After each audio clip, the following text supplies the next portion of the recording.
my Straight Talk family, you hear that music, you know that it's time for another edition of Straight Talk. A time when Chico steps out and Patches steps in. My dear brother Chico, I trust that all is well and you are keeping safe, my brother. And to those of you in St. Kitts and Nevis, I know these times are some difficult times. Your curfew starts now, and I can just empathize with you because it's not easy to be just locked down, your freedom, so to speak, taken away. But it's all in our interests that we just try to slow down and eventually stop this spread, this community spread. We have this second surge, a new wave of this dreadful coronavirus, my Straight Talk, and we just have to be careful.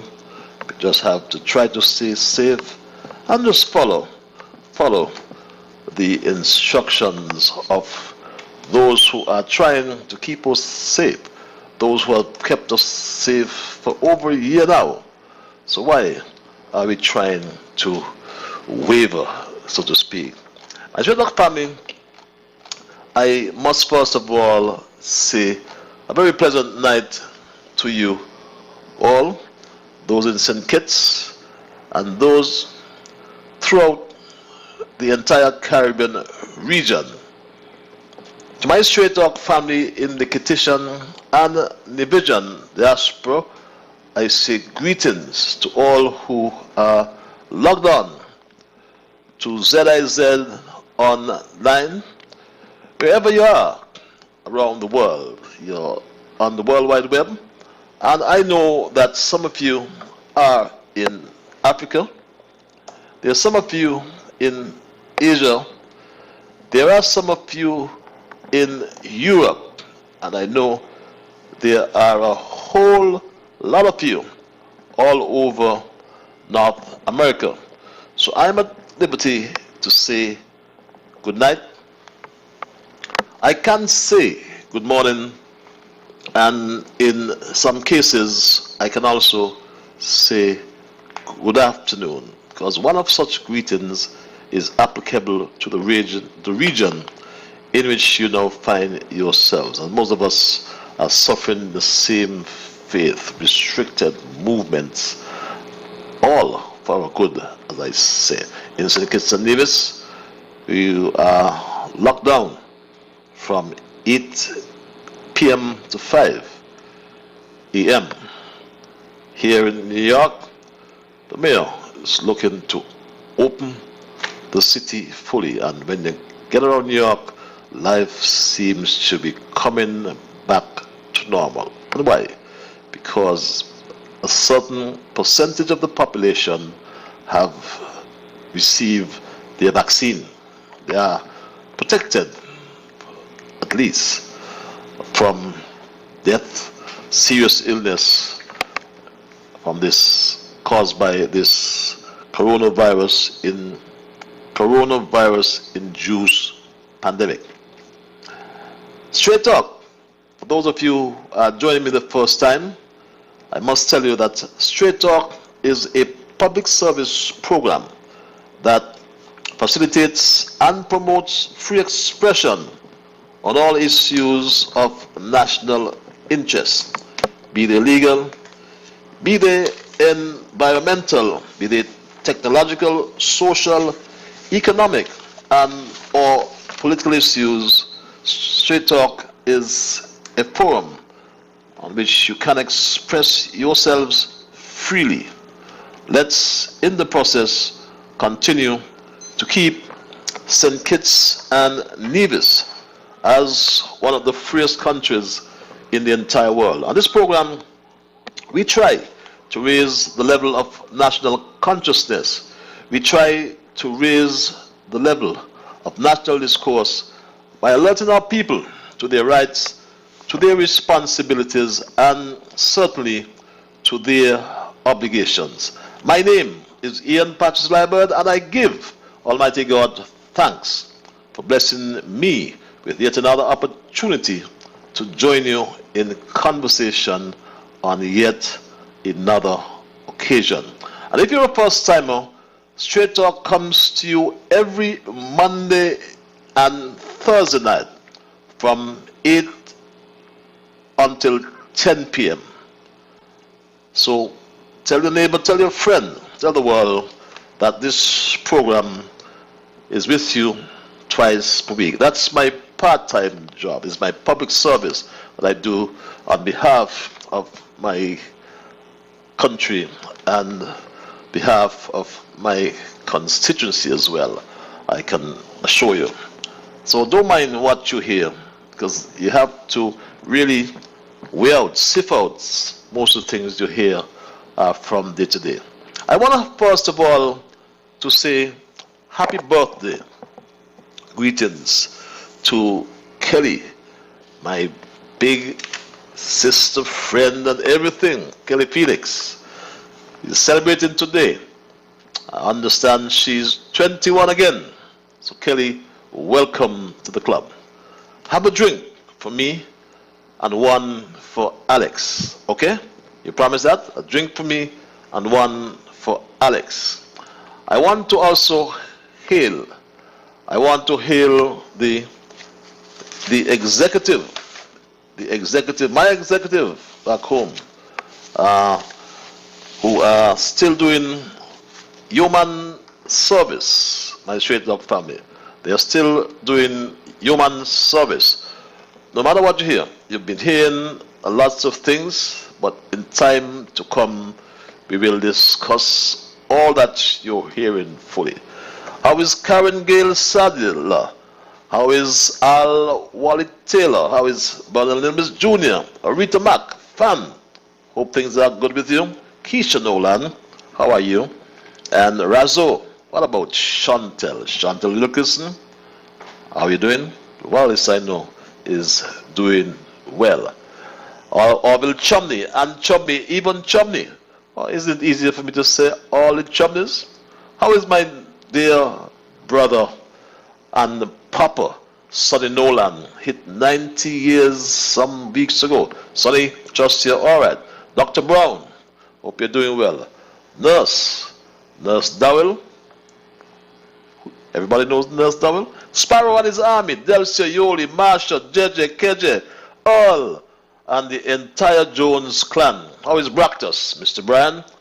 I've heard of you for a long time. Molly's Gogo and Chris Moonlight Roberts, the junior minister.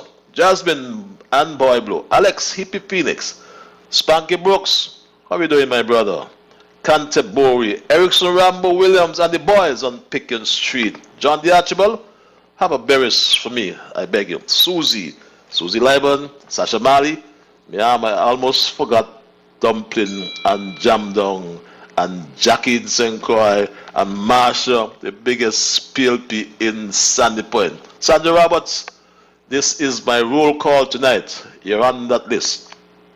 Alice, Politics, and Cecil Rock, the People's King.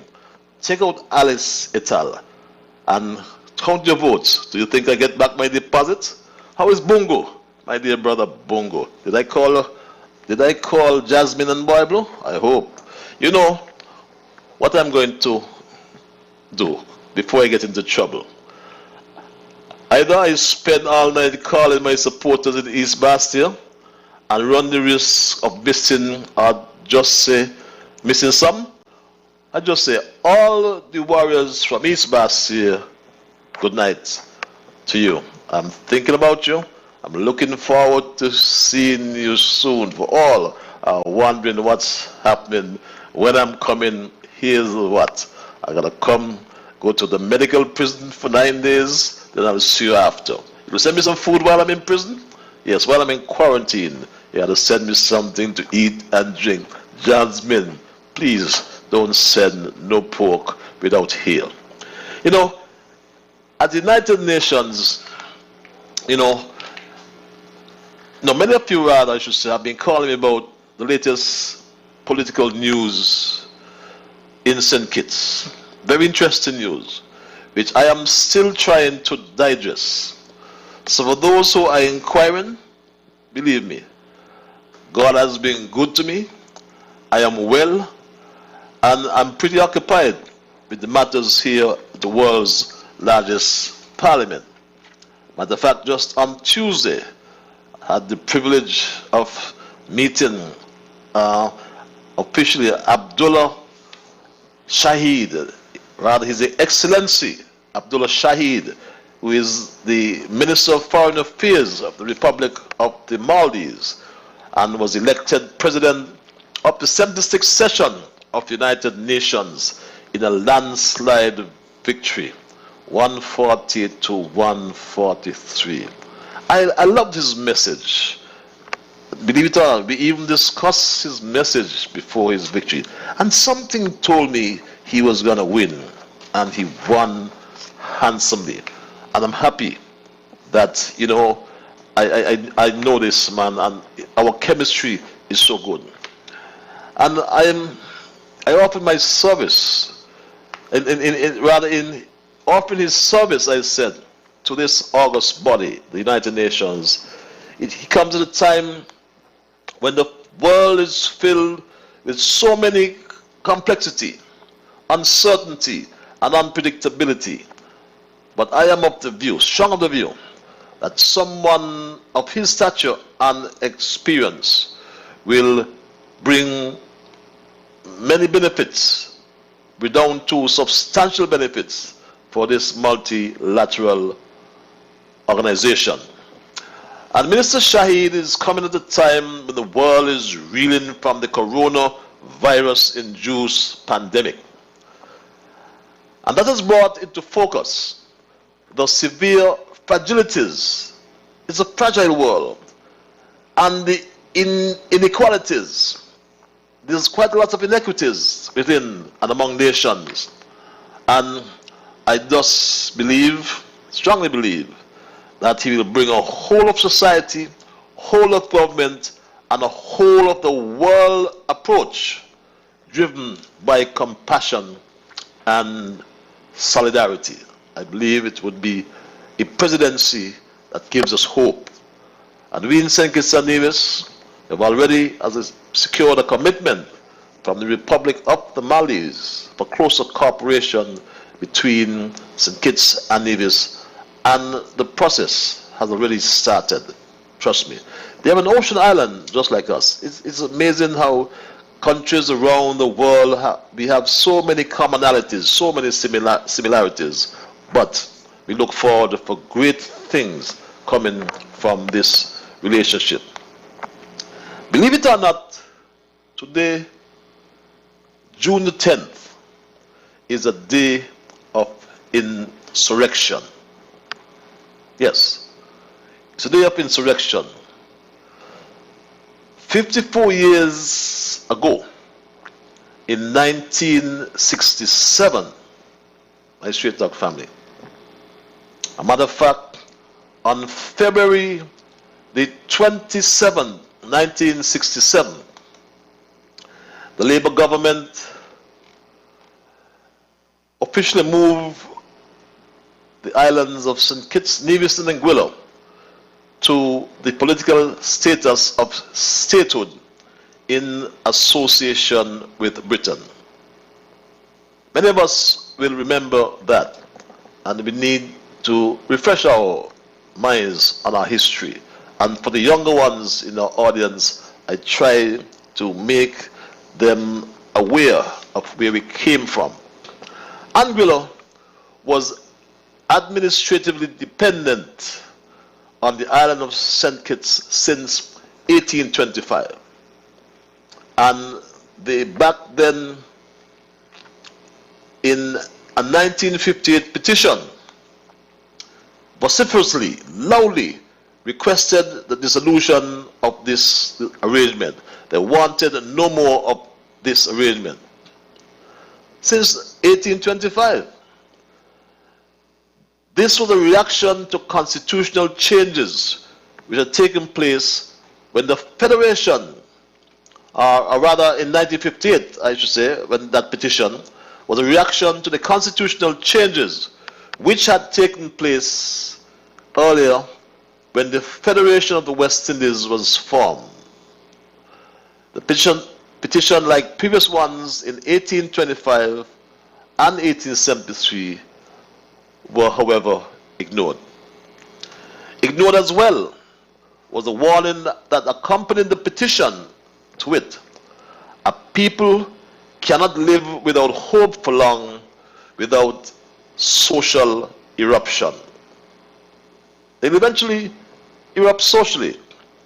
The plans of Great Britain to create the three-island associated state, St. Kitts, Nevis, and Anguilla, ignored the hospitality, or the hostility, I should say, between St. Kitts and Nevis, or St. Kitts and Anguilla, I should say. But nobody wanted this flat, rocky island with deplorable conditions. That was the state of Anguilla. Those of you who went to Anguilla, I went to Anguilla in the 70s, and wow. There was no electricity, no roads. Anguilla rejected all proposals to join the arrangement with St. Kitts and Nevis. But their rejection went on deaf ears. I think that's the term they use. I share it on the family. As we press forward late January of 1967, the date for associated status was on the 27th of February 1967. As a result of our push, organizing the people and keeping meetings, the British sent out a man called Johnson to try to persuade Anguilla we to go along with statehood. As a result of Johnson coming to Anguilla, and let me say here that I, John Rogers, delivered that letter in protest to Johnson. Bradshaw and his Minister of Education, Fitzroy Bryant, came to Anguilla, kept a series of meetings, and we rejected all what he said. As a result of that, late January, a man called Arthur Bottomley and the Deputy Prime Minister Paul Southwell came to Anguilla, and we rejected their proposal. As a result of that, the late Bill Herbert and the elected representative of Anguilla, Peter Emmanuel Adams, went back to London to see if they could renegotiate a better arrangement, because in that constitution there was local government for Nevis and there was local government for Anguilla. And Bradshaw ignored Anguilla, and this led to the world's most curious revolution in 1967, believe it or not. In early 1967, as Great Britain was finalizing its plans to create the three-island associated state of St. Kitts, Nevis, and Anguilla, its planners ignored the traditional hostility that existed between the tiny and poor island of Anguilla and St. Kitts, the larger and richer island located 70 miles due south. Anguilla was unlike other Caribbean islands in that it was flat, arid, and rocky, and it had no sugar plantations or agriculture of any other kind with which to sustain an economy. As a result, nobody had ever really wanted the island, and over the years, nobody, including England, had really known what to do with it. So it had been connected, as if on life support, to St. Kitts for more than 100 years. Conditions on Anguilla were deplorable. It had no public electricity, no public pier, decrepit schools and medical facilities, hardly any paved roads, and it had been without telephone service ever since Hurricane Donna made a direct hit on the tiny island in 1960.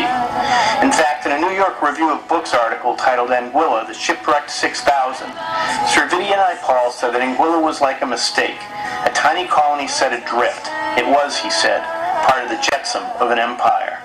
So when Britain set February 27th of 1967 as statehood day for the trio of islands, it effectively forced the Anguillians to begin contemplating a future that all but guaranteed many more years of abuse and neglect under the heel of Robert Bradshaw, the much-hated tyrant from St. Kitts who had prevented them from escaping the backwaters of degradation and domination simply because they had voted against him when he was elected to power. And that matter was not settled until 2 years after. Remember, Anguilla revolted. And 2 years after, the British invaded this tiny island of Anguilla. Imagine that. There's a British invasion of poor little Anguilla. On March 19th of 1969, after 2 years of botched diplomacy aimed at forcing the Anguillians to reconciliate with their nemesis Robert Bradshaw, Britain invaded its tiniest dependency in a military exercise codenamed Operation Calypso.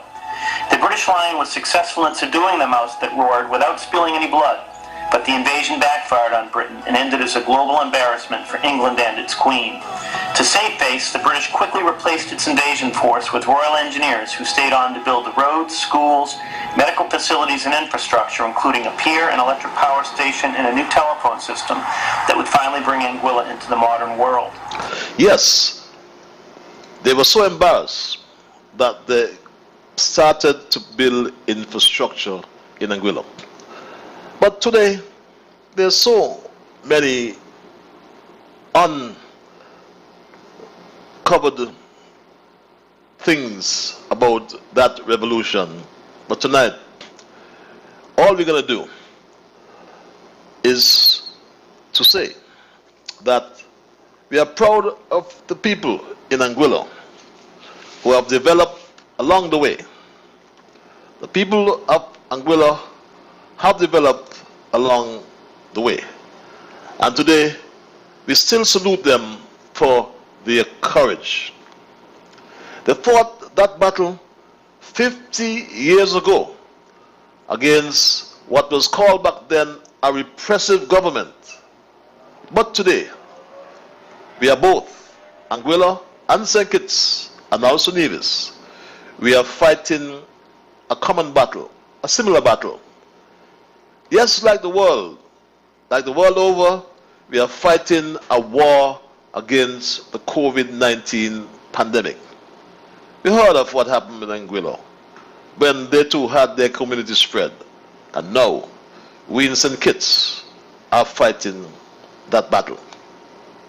For us in St. Kitts Nevis, we continue to hail our general in this war, Prime Minister, the Honorable Timothy Sylvester Harris, who, I've said before, is the right person, who is the right place at the right time. We couldn't have had a better man at the helm at this time. A leader who shares the joys and the sorrows of his people. I am a leader who carries the pain of my people heavy on my heart and on my mind. I am a leader who want to share in their joys and in their sorrow. And part of my responsibility always is to help our people to get where they must go, where is necessary, where they can be safe and secure. Indeed, the theme of our last campaign was that we will have a stronger and safer future. And so I tend to encourage, urge, strongly require that we bring all on board to ensure that each one can enjoy this stronger and safer future. His army has a rank and file with officers like the Chief Medical Officer, Dr. Hazel Laws, who gave us this report yesterday, was it? And I trust and hope my report is updated, because things are so fluid in St. Kitts.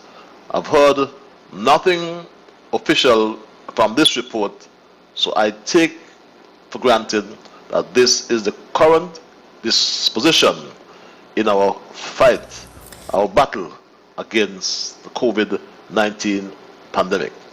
The COVID-19 pandemic has upended the lives of the people of the Federation.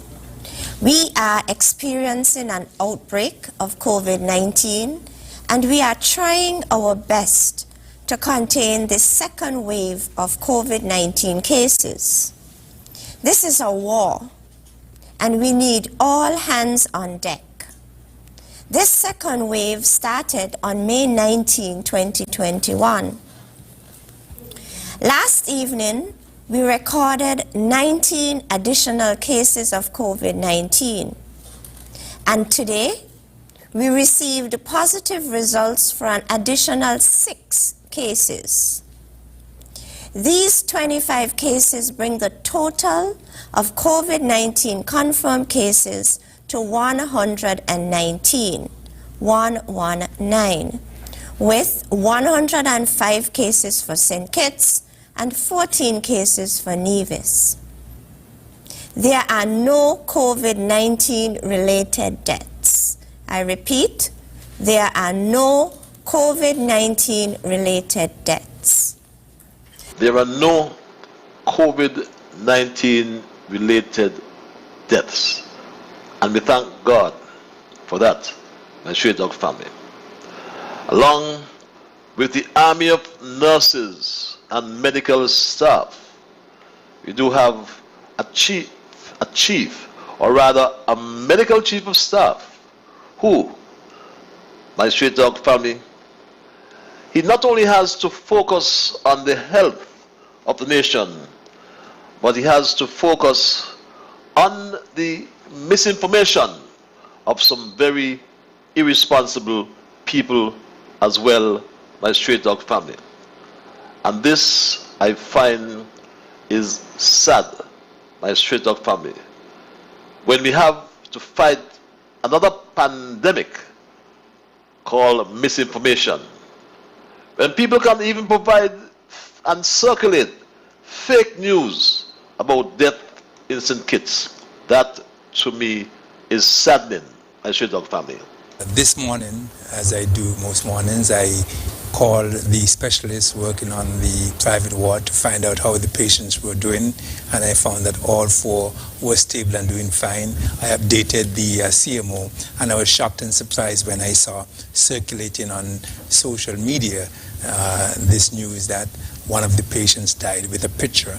And I think it is very tough on persons when they're in the hospital fighting a deadly disease like this and turning the corner and doing well, for persons to be spreading fake news with a picture saying that the person is dead. You could imagine how tough that was on the patient, on the patient's family, etc. I even got calls or WhatsApp from persons in the UK and North America asking if we had our first death. And for someone to be doing that, it must be a malicious attempt at what we are doing. And I want to ask persons, we can have disagreements, but we don't need to be enemies, and we don't need to misstrew the information. And so, especially when somebody is in the hospital and fighting to get better, let's try and keep them out of this and stick to the facts. And that's a noble request. We can have disagreements, but we don't have to be enemies. Look at what they said about me. But I have no enemies. Why would one circulate on social media the death, the false news about the death of a COVID patient? And I can't help. I cannot help but call them out. On Stray Talk, we do not wish to speak like academics. We are no Rhodes scholars on Stray Talk. We don't speak academically. We don't even speak theoretically.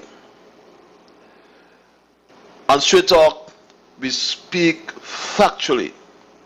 And that is the hallmark, beg your pardon, of this program called Straight Talk. I mentioned before, it was way back in 2002.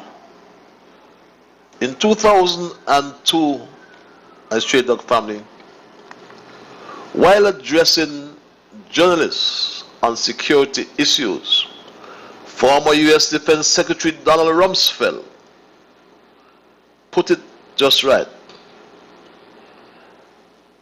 And even though we don't know,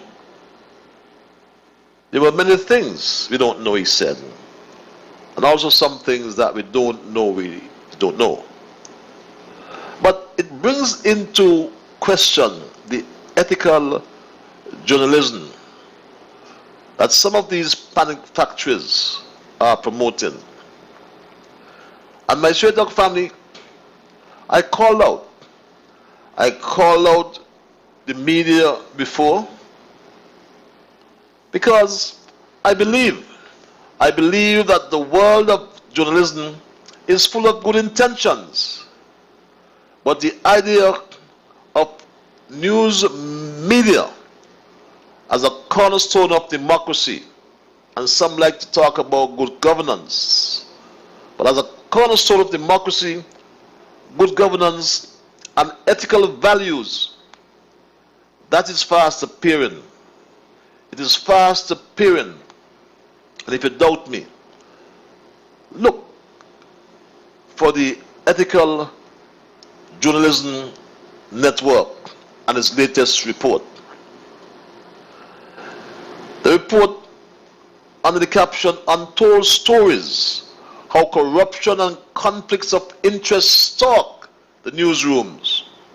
And this report covers 18 countries and exposes financially stricken news media that are being overwhelmed by political and other forces. In St. Kitts, there was this owner of a particular station who came to me and wanted me to peddle his story because a particular organization owed him $40,000. He said to me, Patches, you can go on your station and say it. Why would I do that? Was he giving me 10% of the collections? But yet, he still tries to accommodate this particular organization just because Team Unity is doing good. And they find all sorts of ways to turn that around. Team Unity tackled the public debt. Team Unity tackled crime. And Team Unity is now tackling this health crisis that is a world crisis.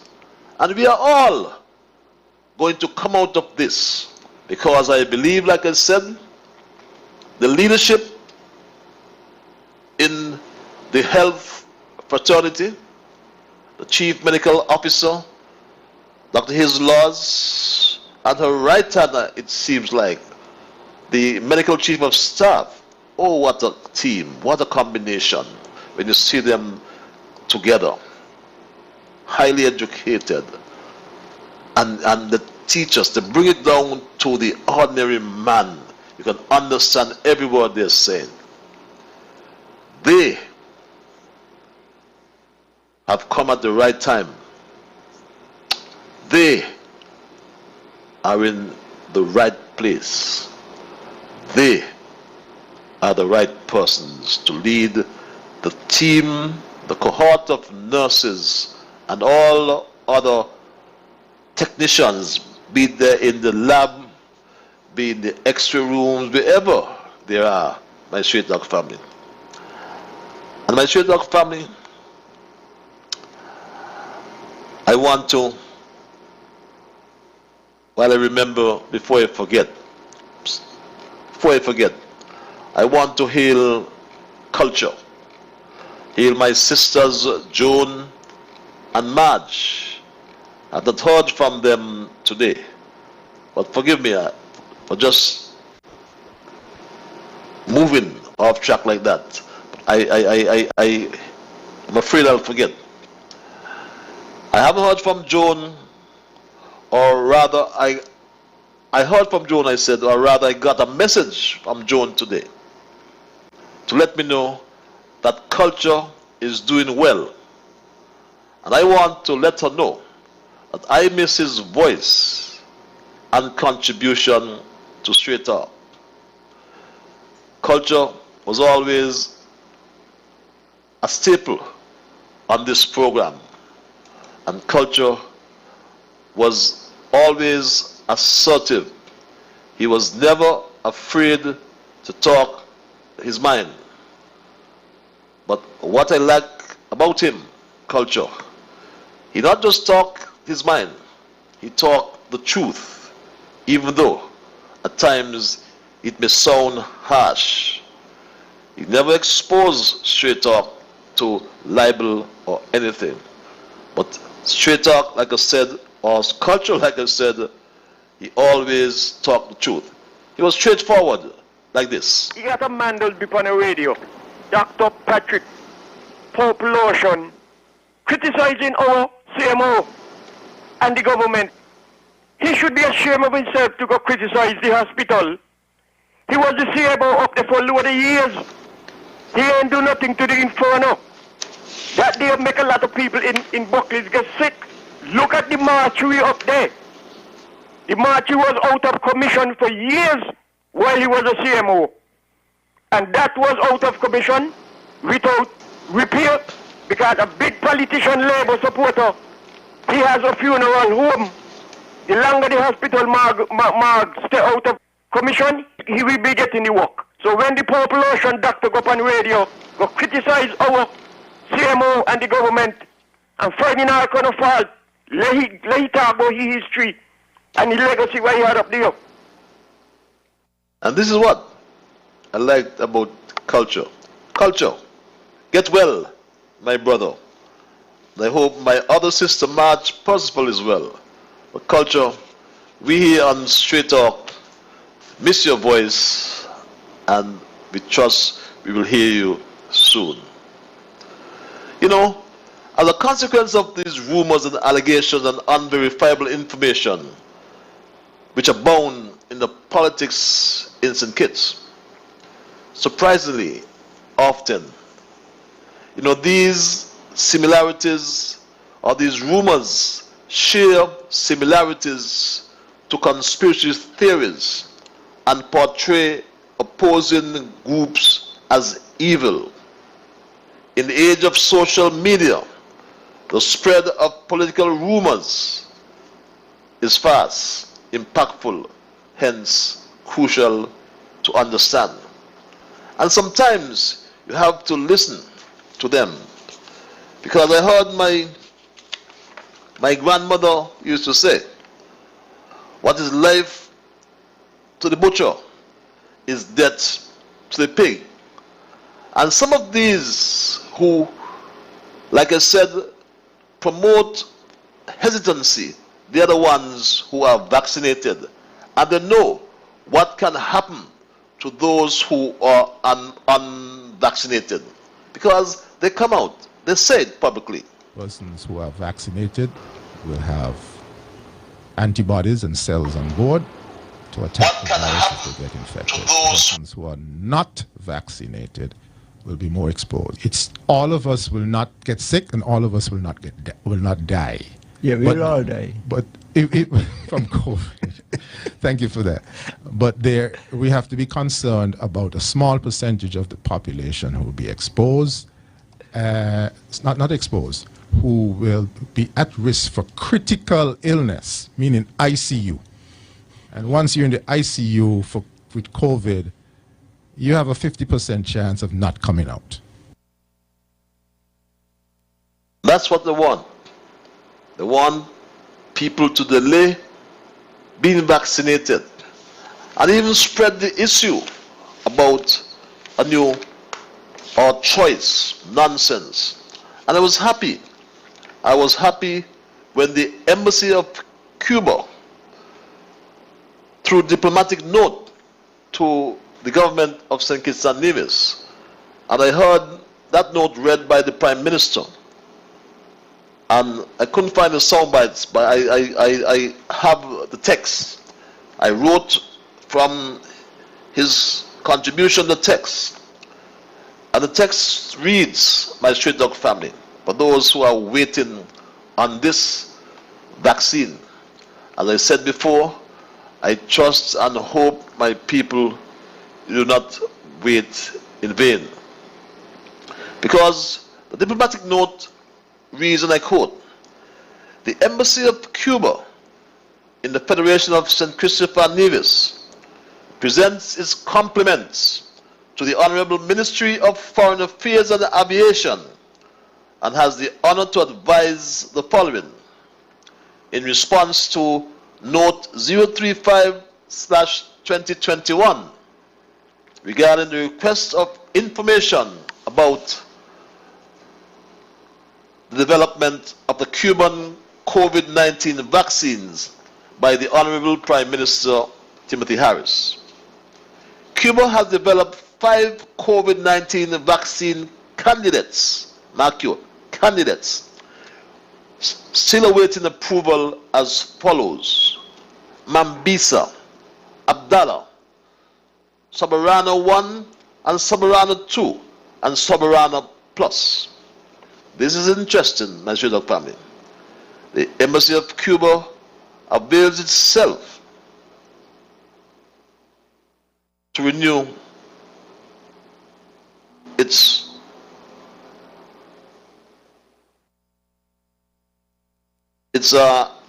assurances to the government of St. Kitts and Nevis. But here it said, they are awaiting approval. So my Straight Dog family, are you going to wait? Get vaccinated. Those who are unvaccinated, you heard what that promoter of hesitancy is saying? If you get to the ICU, you'll probably die. Don't wait, my Straight Dog family.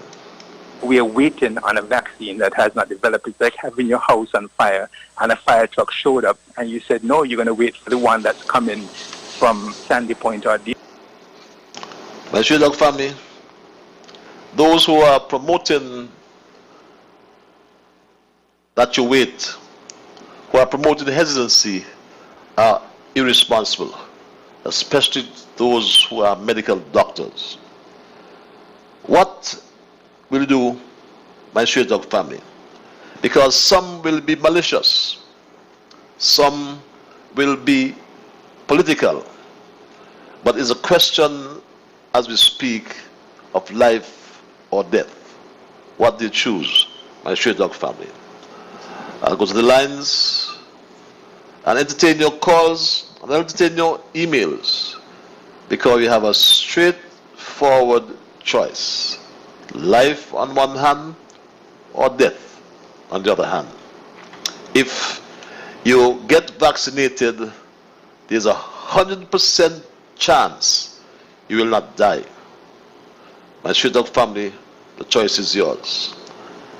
The numbers are 465-2555 or 718-577-2916.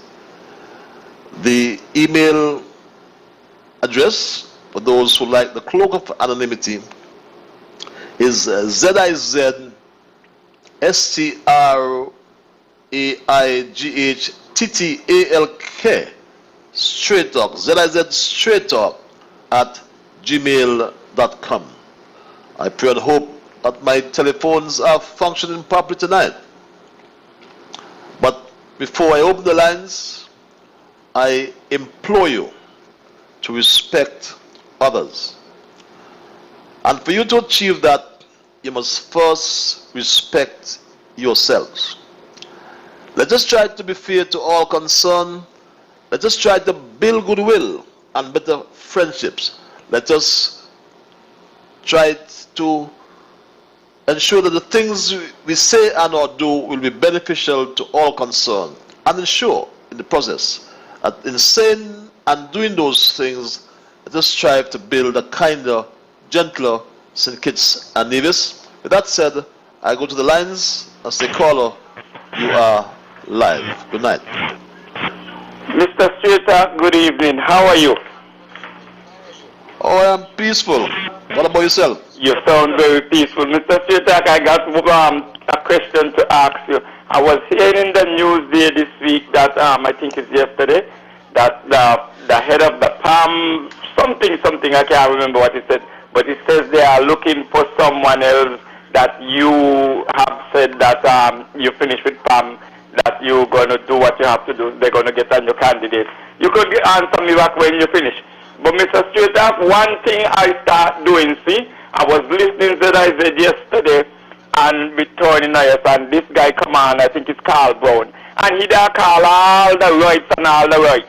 But then Mr. Nyers come back on and I said, don't you know that the people who take the vaccine, them have the right to? But you know what happened today in New York?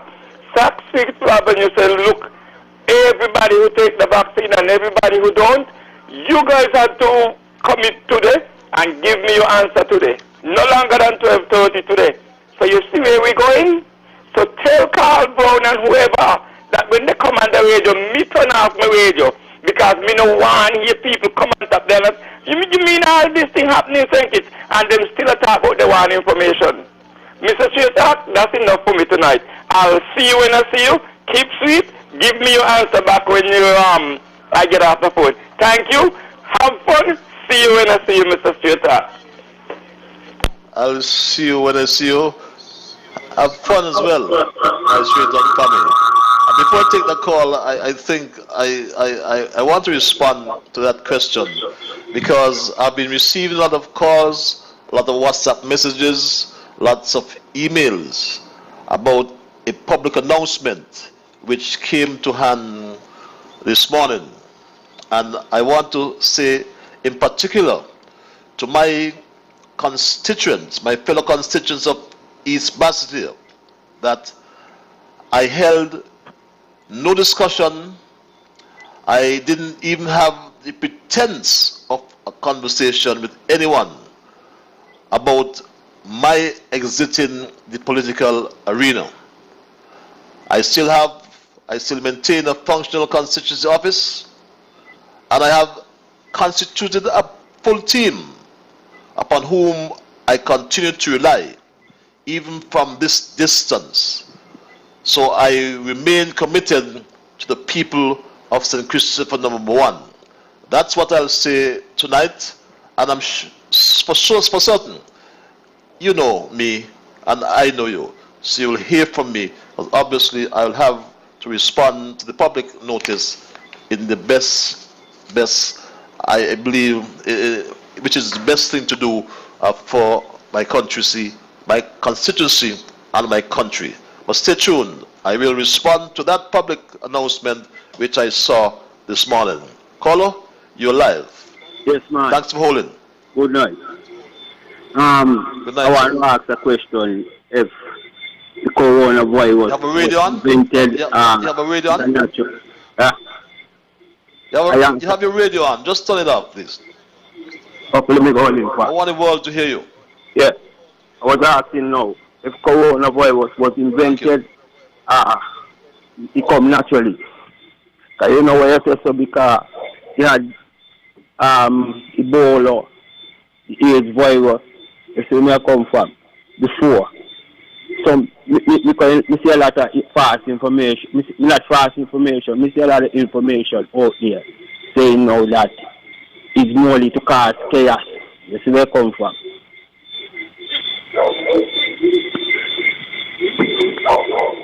Yes, I understand you.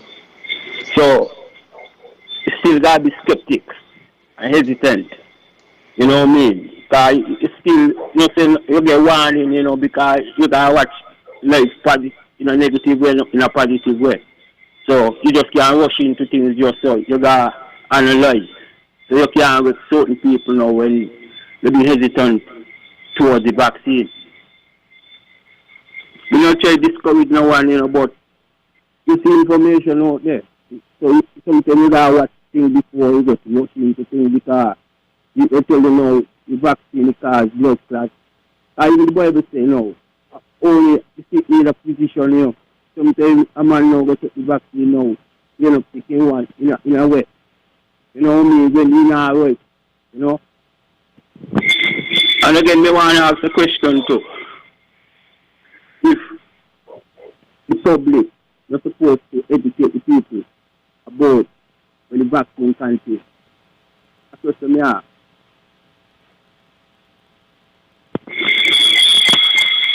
Educate about what?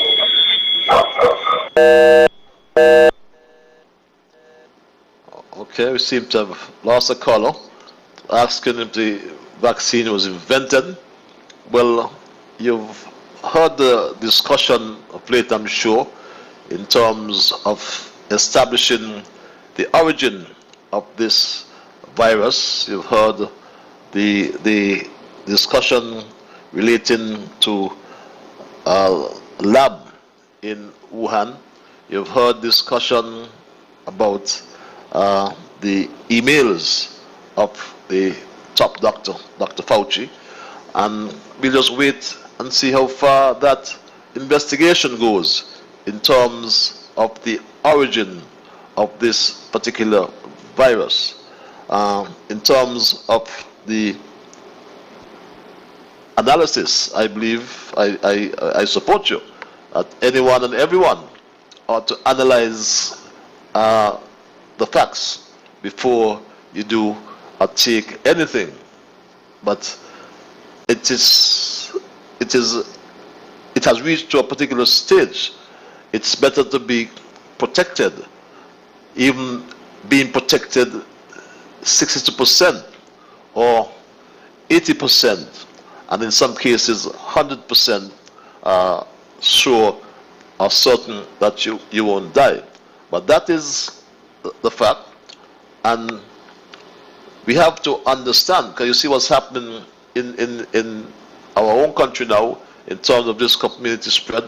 I mean, you and I could be just exposed to some people who they get the flu. I mean, sometimes you see people get a common flu and they go out on the bus and they're blowing their nose, they're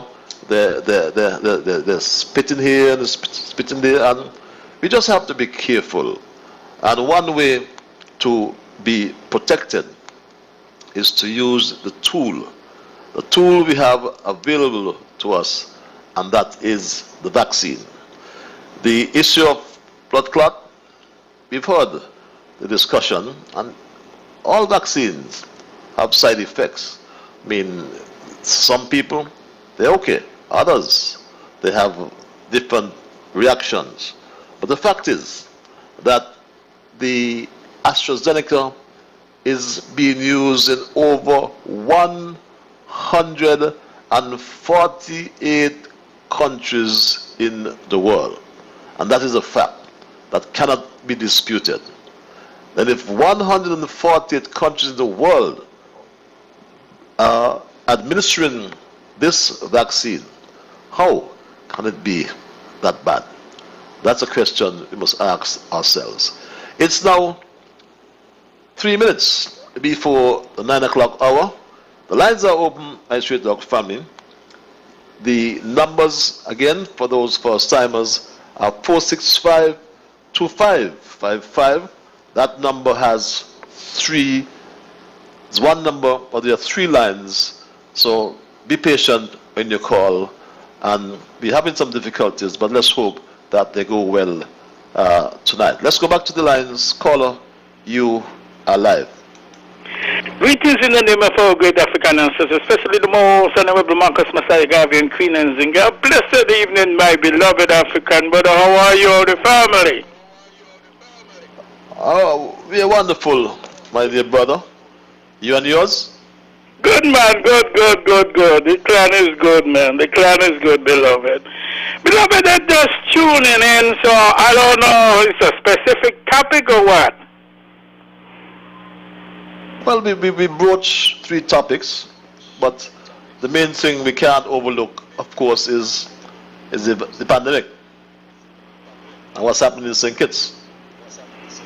All right. So, beloved, let me first say to our sisters and brothers, you must adhere to the protocols, beloved sisters and brothers.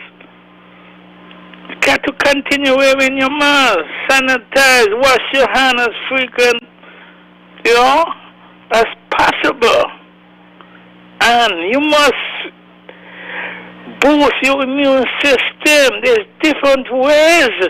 Everybody knows where I stand when they come to the job. But, I'm not going to get into that tonight. But I ain't any propaganda thing or anything. Like I always say, it's up to that individual. Whether he or she, they want to take it, fine. They don't want to take it, it's on them. But remember, every action have consequences. I don't want no mandatory thing, but I ain't going to get enough, with that thing back and forth. But I don't want to hear the fake news and the lot of propaganda that's going around, brother. It just make me want to vomit, man. Too much nonsense. Too much nonsense, beloved. And people who you expect to have a little common sense. But then again, brother, they don't teach you common sense in colleges or universities. You got to develop that by yourself. So, you got to stop this nonsense, man. You got to think for our country, our people, and them things. I heard, beloved, an observer Sunday, the biggest news.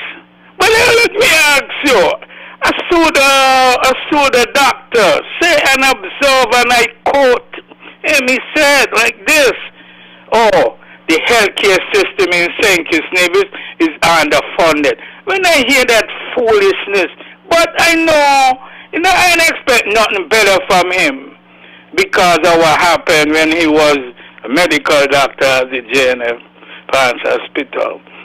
But it just utter foolishness. Come on. You need to stop this nonsense, man. But everyone have a right to say what they have to say.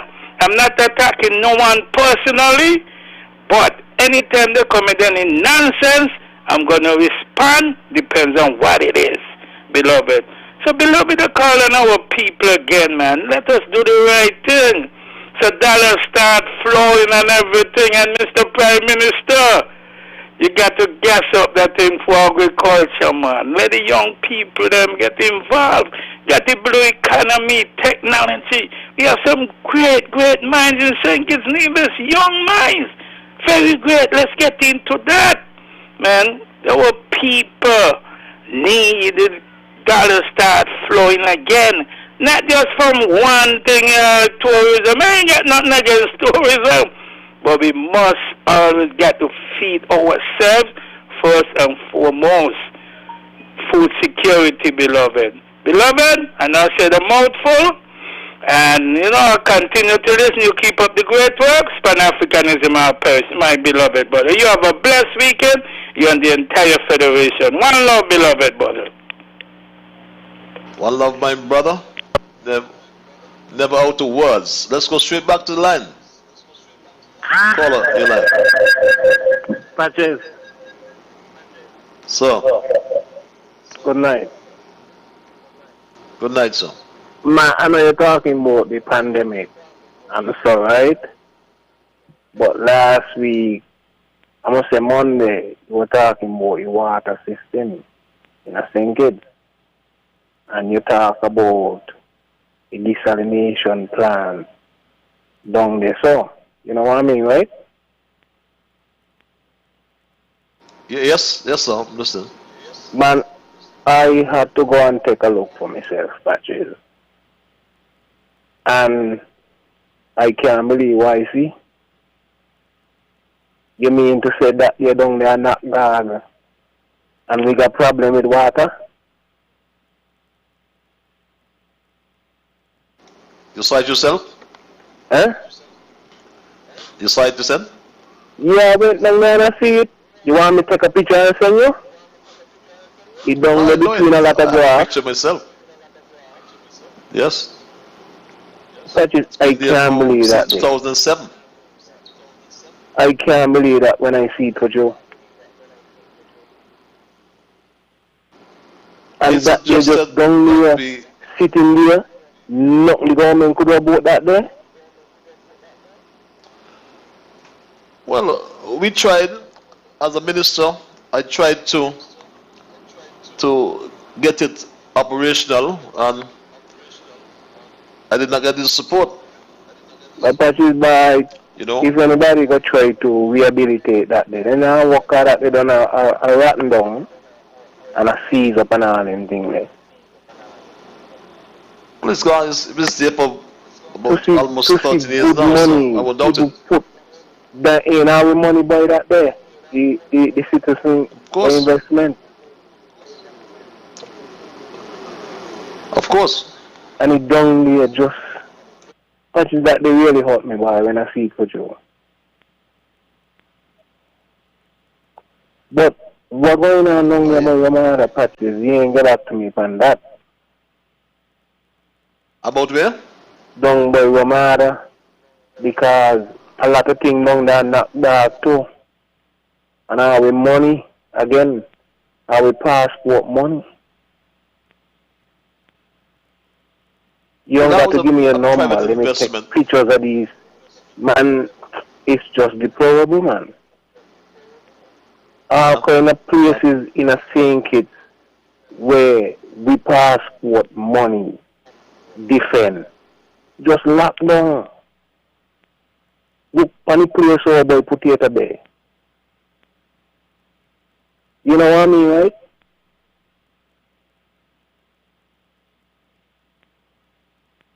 A hotel on Potato Bay, yeah. Yeah, over Potato Bay that they're stuck. Up to now we not finish yet. It was so long. Our money again. Well, those are private investments, really. Oh, then the private. I'm not saying they shouldn't be finished. But the can't, up to now they can't finish? But it's sad. You see, that tells you what happened under the Douglas administration. But you look again, right? You know? It look like a hotel, I think, will build up the by grass. Right? It look like that gonna open before Ramada. And Ramada start before it. Which hotel? And the one up there close to the nursing house, the nursing school. I don't know what you name. Or going past Keon? No, up there by the nursing school when you're coming towards town. When you pass Ras coming up there. You mean by the veterinary school? Yeah, man, when you pass there coming up there on the seaside. Oh, yeah. Yeah. Yeah, it look like that place there gonna open up before Ramada. And Ramada start before it. That is, man, a lot of things I need to look into. I believe I hush down too much of things. And I need to let go things, me agent. Me not like to see this thing, man. Me a hotel, me wanna walk to do. Me could walk by one of them hotels there, me got me chair and them thing there. Me want things to do. And it got places just there shut down. Too much of it happening in St. Kitts. Me gone down there by Cranston, me can't believe I go on down there. A good desalination plant down there was a knockback. That's why me now hold up the line no more. Me gone here. I got you. I feel it, my brother. I feel it loud and clear. When the suggestion to try and operationalize that desalination plant, someone said to me that Sandy Point has no water problem, you know. Well, that could have been, like I said, operationalized, you know, bring it online with the system, but that was not to be. But notwithstanding though, it was done there under the Labour administration. And remember the former Minister of Tourism, Astafan, signed a $20 million contract in relation to La Valley.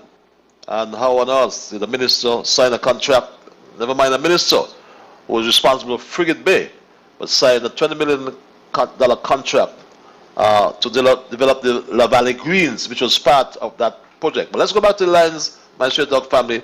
Thank you for holding your live. Okay, we seem. Are you there, caller? Yes, I'm here. Good evening, Honorable. You're live. Now, let me explain something to you. Hello?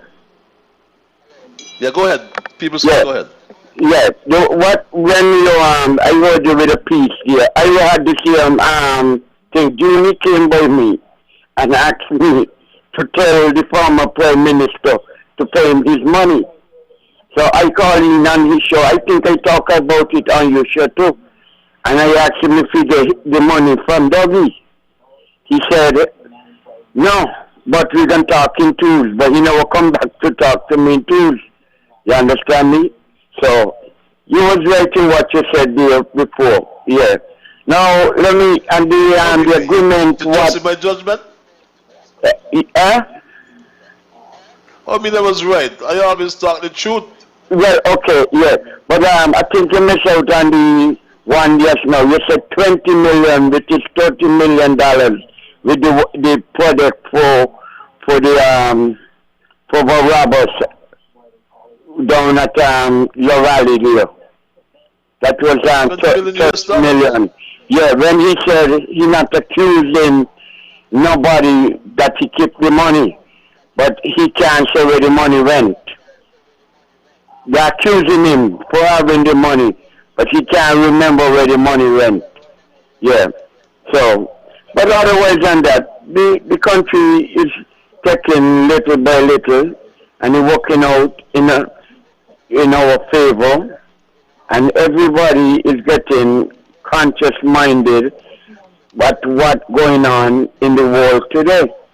So people are going slowly but surely taking the vaccination, but you still got a critic on them who going on the ear and talking a lot of nonsense. But I need to understand they're going in the countryside where nobody know them and taking the vaccination, and then they come back town and telling people don't take none, but they don't got the one. You understand me? So who want to follow them and listen to them and endanger the health and the wealth, and the country will be just in problems if we listen to them. A lot of them tonight thought the country will close down. You won't tell it to see the supermarket and them today, tonight, this afternoon here. Because all of them start rush to the supermarket saying that the country going to close down and so on. You know, but God is with us, and while God with us, we're stronger than ever. But you continue to do your work up there and the best of your ability, and I know things will be all right. So God bless you, God bless the country, God bless the Prime Minister, and God bless the Unity Party. So, good night, sir. Yeah, good night, culture. My dear brother.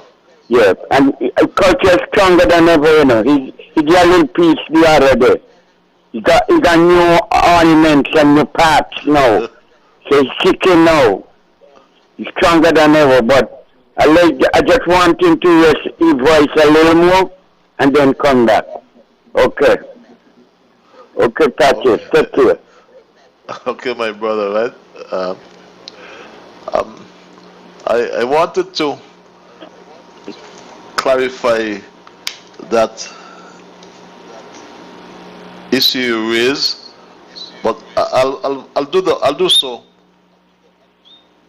in the course of the program, and I like to bring the facts out in terms of the program and what people said or did not say, and I have that soundbite so we can make it absolutely clear without one scintilla of doubt what in fact the former minister said about the contract he signed.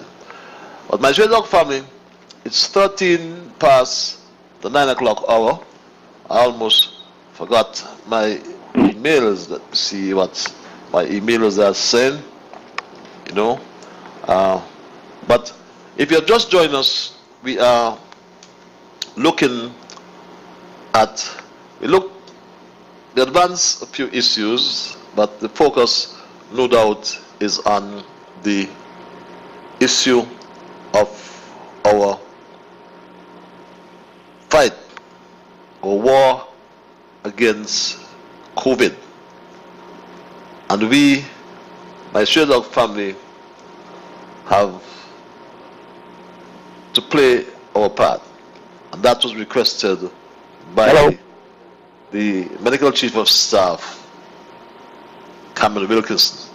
What is important, though, we keep saying that individually and collectively we all have to play a part, because sometimes persons will come and ask, why don't you close down the country? But then I ask, why don't you put on your mask?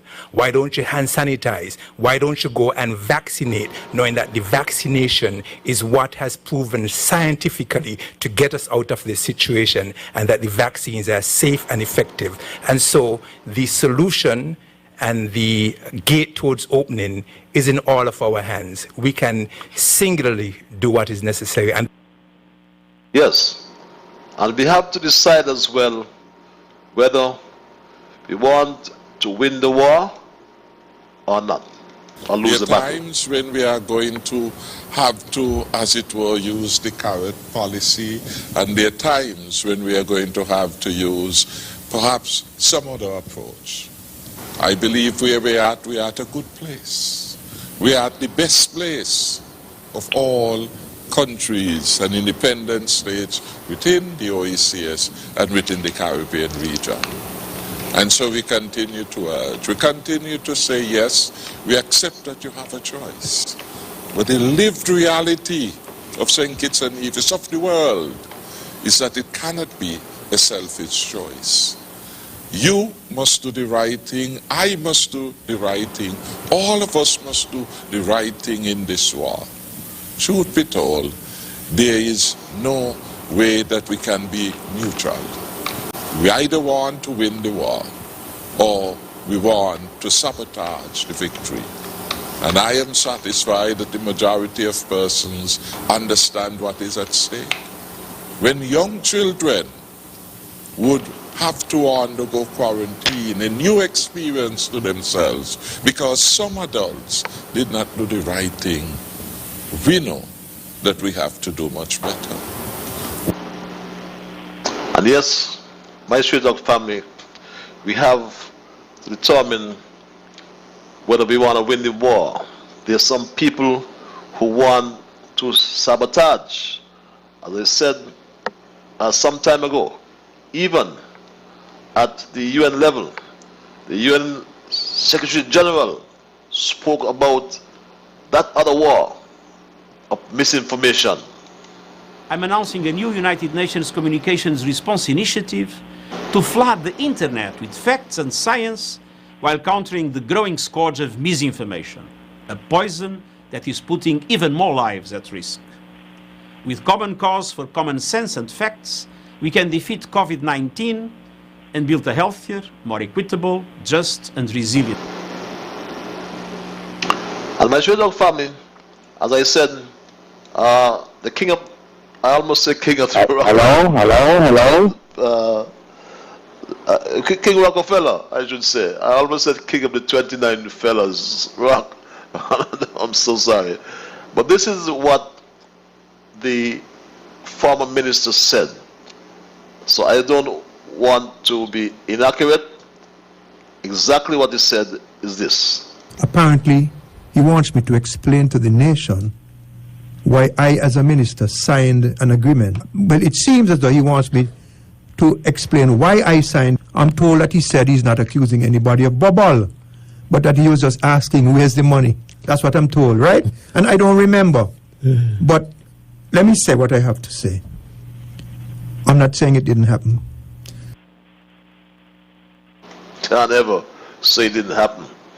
But yet he comes back like he's a priest and trying to scold and criticize people. He must remember, since he hasn't gone senile, where that $20 million has gone.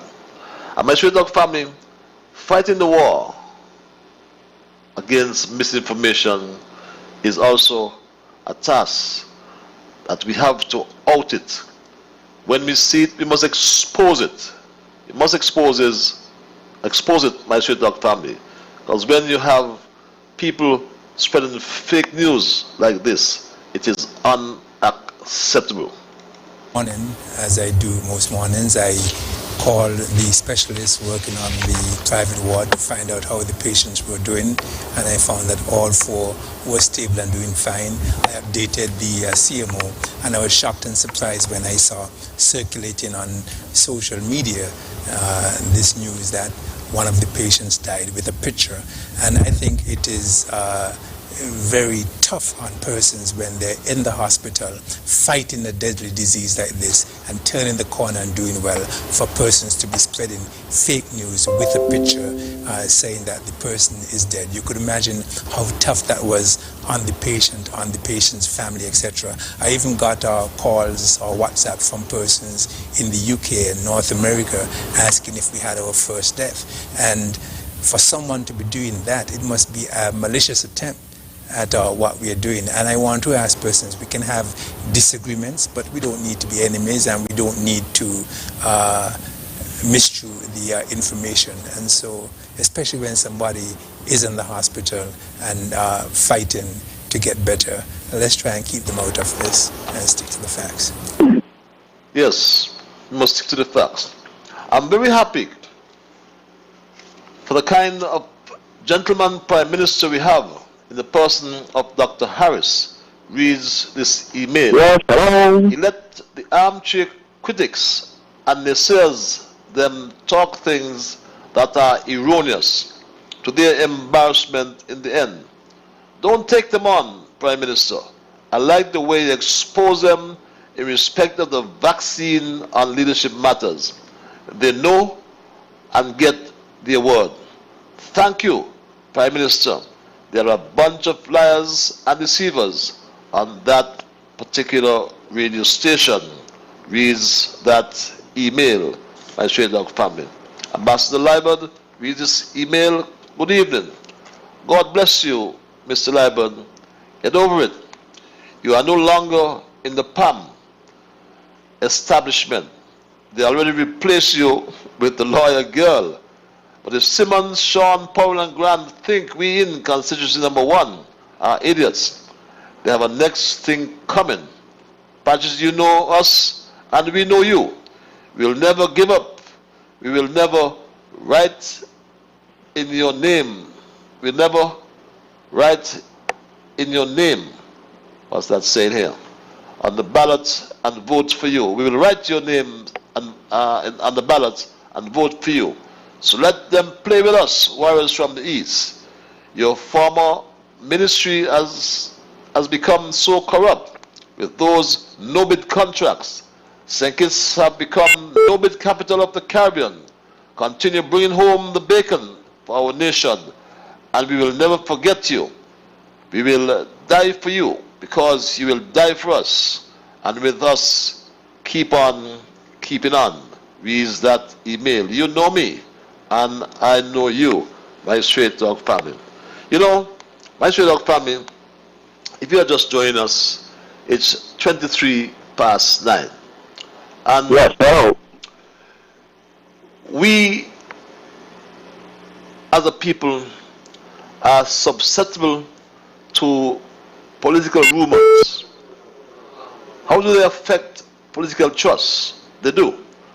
And when can their potential harm effects be remedied? We don't know. My Stray Dog family, surprisingly, often these rumors share similarities to conspiracy theories and portray opposing groups as evil. Especially in the age of social media, the spread of political rumors is fast, impactful, and hence difficult to understand. Politics have changed. Citizens once passively received mass media news. Today, in the age of social media, citizens are actively engaged in crafting and spreading stories to others and erroneous stories. So unless media professionals at all levels face up to the crisis, the future of journalism as a public good, which speaks the truth to power, is at risk. Speak truth to power and not fabricate all these stories. This is not good. There's a toxic mix of political and business pressures. They are leading to systematic disregard of ethical journalism principles. And although some people and those meetings insiders, they know what's going on, but they are reluctant to talk about it openly. They talk, as we say, in a bowling cup, my straight dog family. And I spoke earlier about a report from the Ethical Journalism Network. And the report found that in countries both rich and poor, there are dark arts at work in newsrooms. Those in the media are doing deals with advertisers to carry paid-for material disguised as honest news. Some who do the reporting accept bribes and irregular payments, like that host on the Panic Factory wanted to exact $20,000 from the government. But these irregularities and irregular payments won't work when the Minister of Finance and Prime Minister, as he said, has the O. You won't bingo. And the culture of dependence on political corporate friends makes it increasingly difficult to separate journalism from propaganda and impartial reporting from public relations. My straight dog family, as I said to you, I do not wish to speak like an academic. I do not wish to be theoretical. I prefer to speak factually, and that is the hallmark of straight talk. As I said to you before, if you just join us, my straight dog family, at 9:26, we gave you the COVID update. I heard nothing otherwise, so I think this still is the current disposition at St. Kitts and Nevis. The COVID-19 pandemic has upended the lives of the people of the Federation. We are experiencing an outbreak of COVID-19, and we are trying our best to contain the second wave of COVID-19 cases. This is a war, and we need all hands on deck.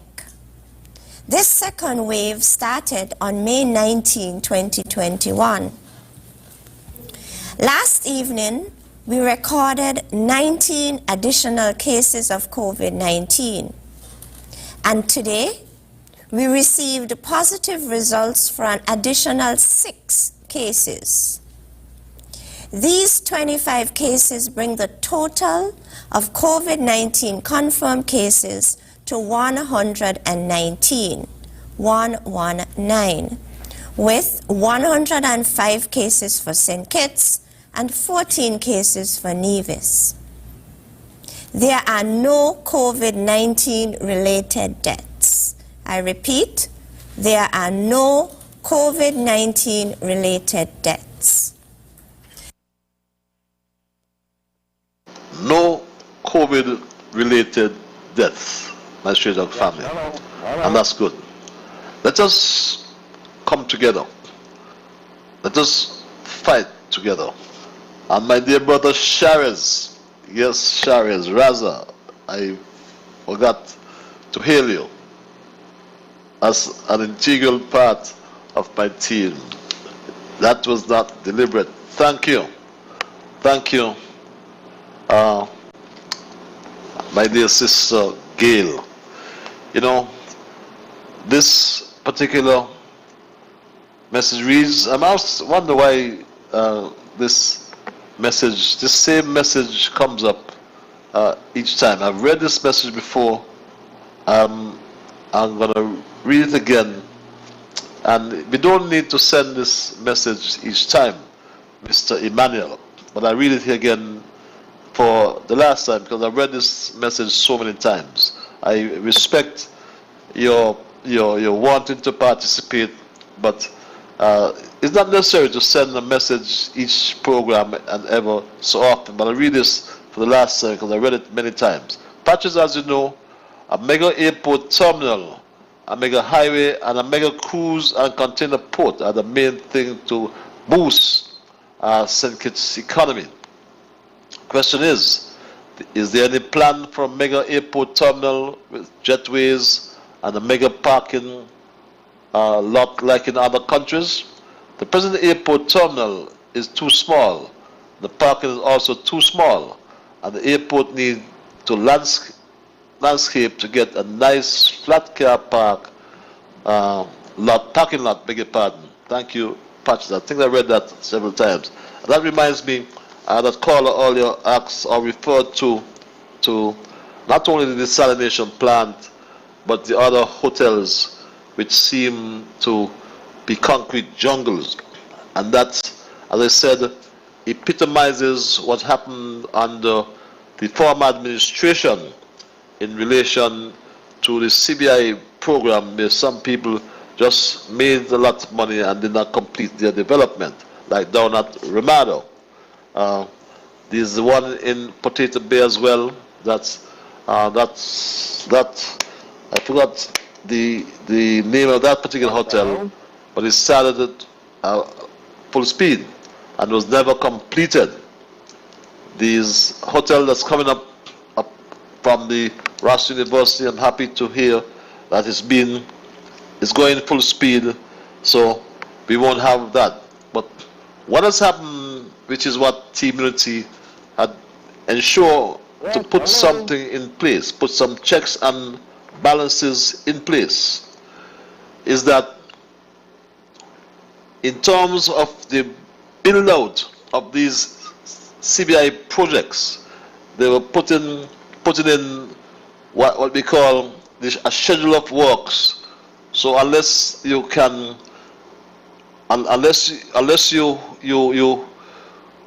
ensure that you implement these projects in a scheduled manner, then you just can't pull down or draw down from the fund. What's the fund is called?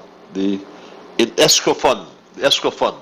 Yeah. So in the past, you put monies in escrow for these investors, and they just drew. They took out all the money from the escrow, and projects are not implemented. I'm aware that there's some revision was done to the escrow fund, because that escrow fund was abused in so many ways. If I tell you some of the ways, you wouldn't believe me. But yes, that has been changed, and now we are doing things a little different, my straight dog family. But as I said, that we are in a pandemic, and we know that it's important that we get our people vaccinated. It's important we get herd immunity. More reports though, St. Kitts and Nevis is doing well. St. Kitts and Nevis is doing well in that it seemed to be under control. The pandemic seemed to be under control, and that's a good thing, my straight dog family. It's a very, very good thing. Okay, yes. There has been a landslide, as I said, a landslide achievement in terms of, in the context of the NEOC, and in terms of the amount or the percentage of our vaccines that have been implemented thus far. But here's what, the lines are open. Let's go to the lines. My Straight Talk family, you're live. Hello? Yes, caller, you're Hello? live. Mr. Lord, good evening, sir. Good evening, For sir. several weeks ahead, you've been talking about the water situation in St. Kitts. Why can't the government make it mandatory that anyone who is building a house must build a system? You're building a big house, you build a big system. You're building a small house, you build a small system. And that will prevent erosion and all that amount of water going into waste off of the house roof. You take care. I'll listen to what you have to say.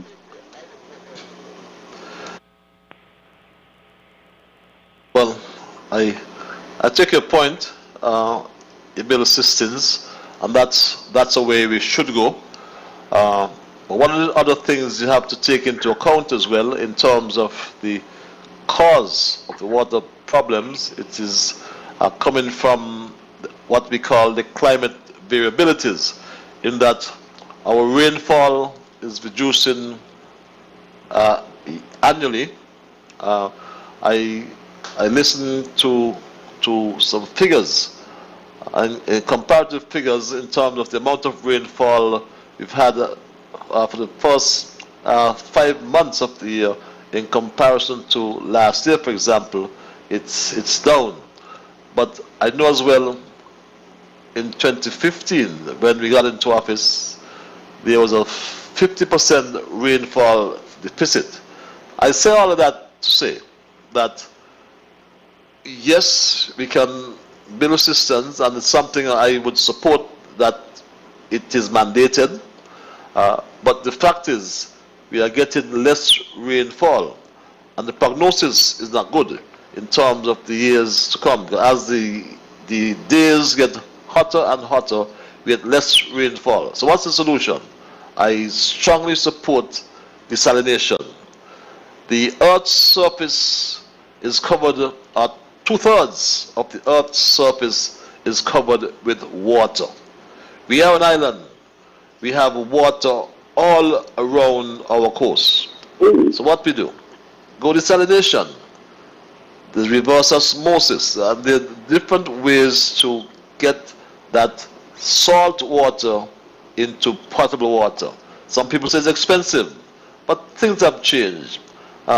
Technology has advanced, and we in St. Kitts and Nevis can, and we are going renewable energy. We are doing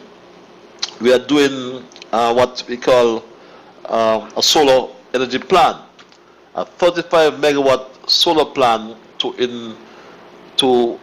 guarantee to guarantee the 60 megawatts of base load, my Straight Talk family. But if there's a call, we go to the lines. A caller, you are live. Patrick, good night. Yes, caller. Good night, my dear. Yes, Patrick. I'm good. How are you? I am peaceful. Okay, I'm peaceful too. Patrick, I want to say something, because some people who went college pay a lot of money to go college and got a degree. It come like book sense now. Then people who got book sense, common sense alone. You got to listen to people with common sense now. Because these people who got book sense, I really think that they're misleading people. You hear? So right now, common sense, people have to listen to people who ain't went to college right now and get no degree. I listened to a man on a fella on a radio station today, and he ain't got no college degree, and the end conversation, I said, boy, you really got to know who to listen to now. And the man was just talk about the system. That's a very good idea, Patrick. All them low-income houses why you're building now, if you put a basketball court That's how they hide in the Virgin Islands. The basketball court under it is water.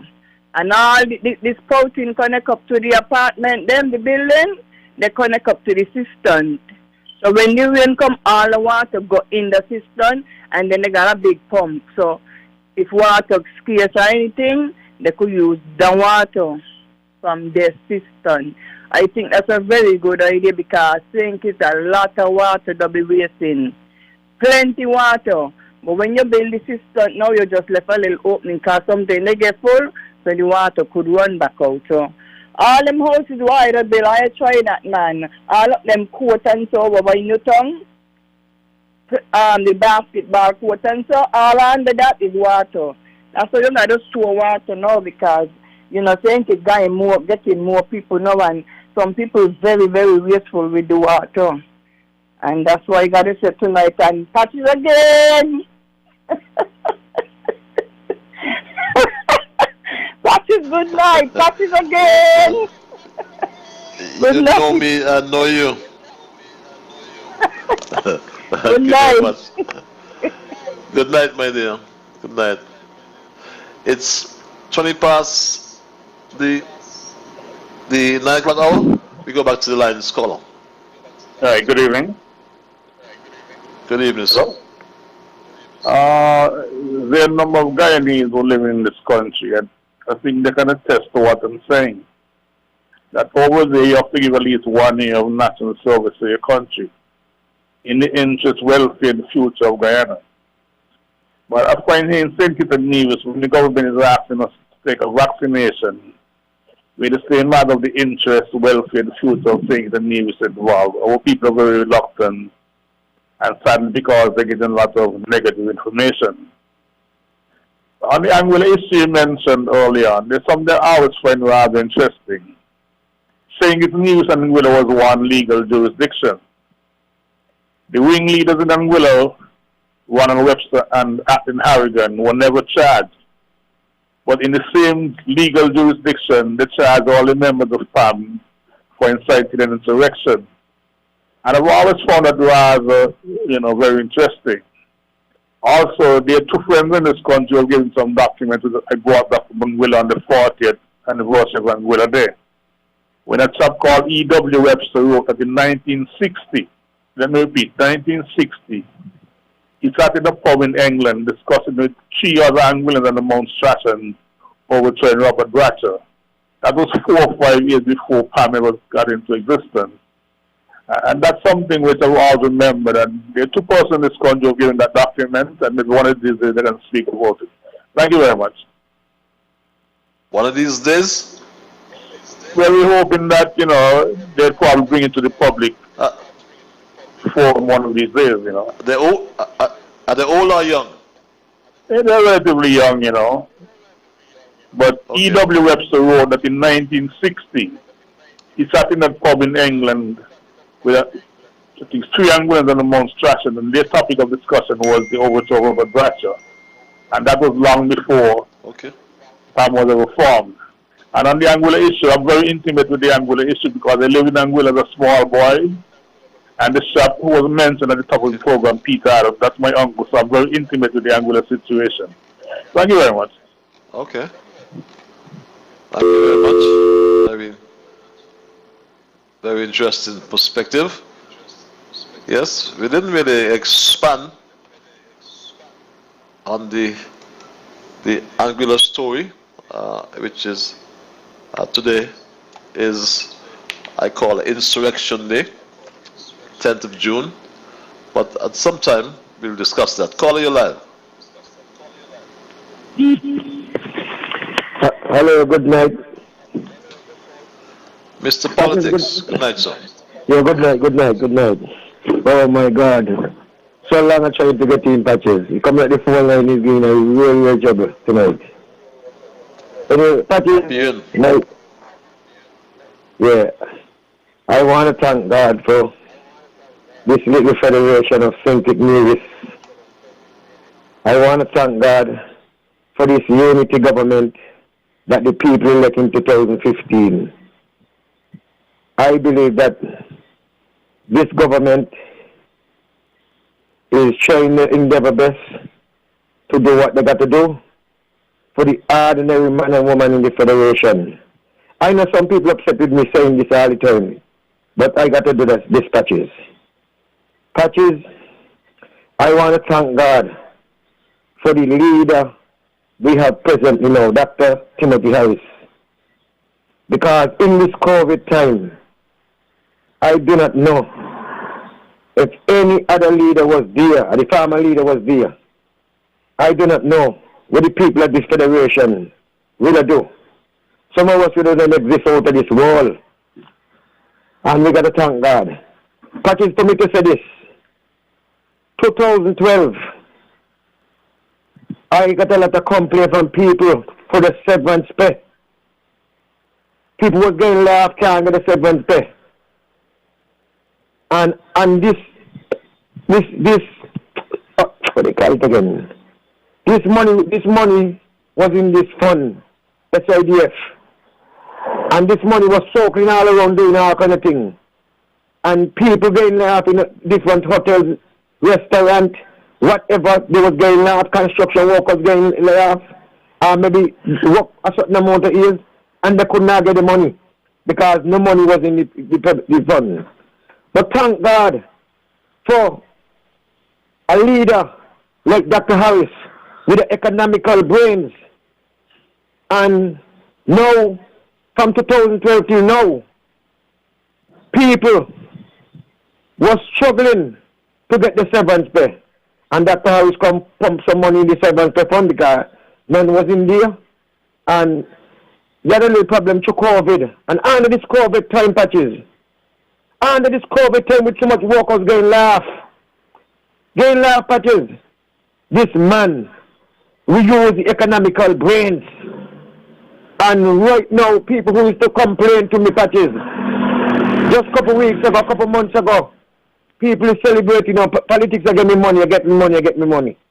We're not going in the mountain looking for me anymore, then people going for a little walk. Politics are getting thing, So we got to thank God for this man. This man has worked his brains out for the financial problem he met there under the farm administration. Product sugar workers, $500 for the lesser class people in the federation. All would be Patches. We in a pandemic. I hear people talking about school. We in a pandemic right now. The government could take anything about school right now. Patches, we gotta thank God how we going. And the country out there struggling.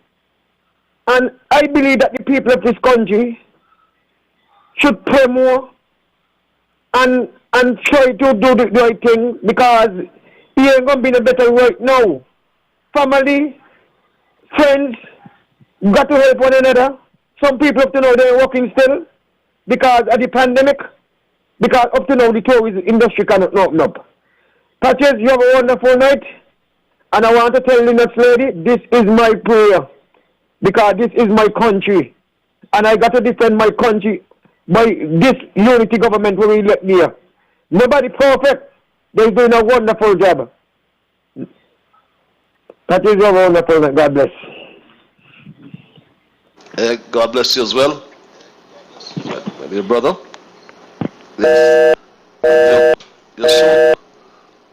You're so right about this severance payment, but the lines are open. Hello. You're live. Hello, good night. Yes, you're live, sir.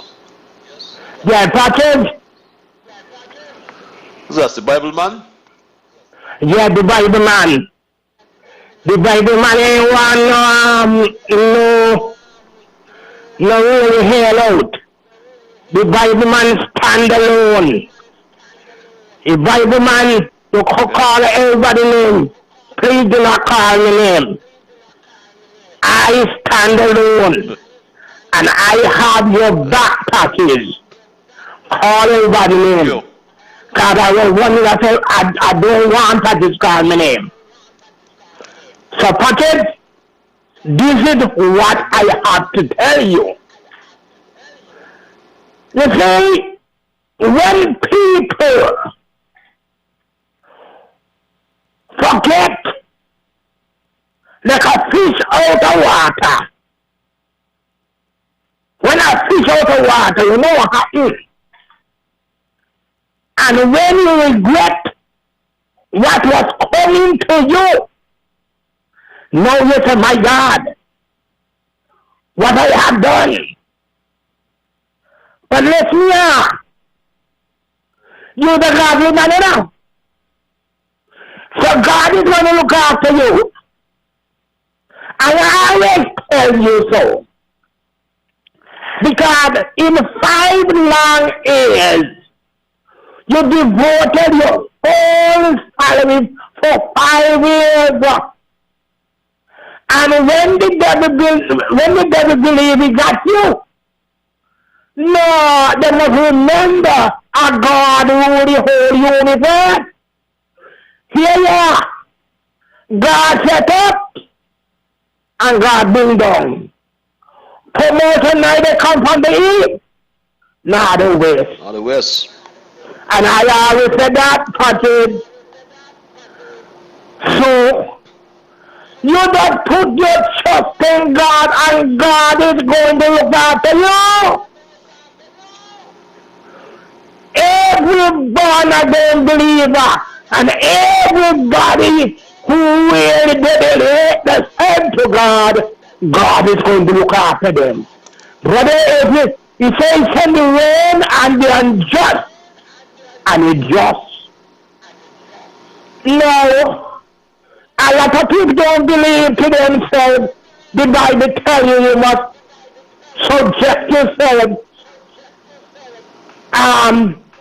to government. Them who are ruling you, you have to subject yourself. You have to pray for the leaders in your country. And a lot of people got a lot of hatred and malice for the Prime Minister. Meaning of what? Now the Prime Minister put his head down, and God put him there. So when they touch the Prime Minister, you touch the doings of God. And Mr. Patrick, it is so good that when they really start to tell you that you let you too much to the Prime Minister and I can get you rid of you. Hey, they do what they worst thing in life they ever do.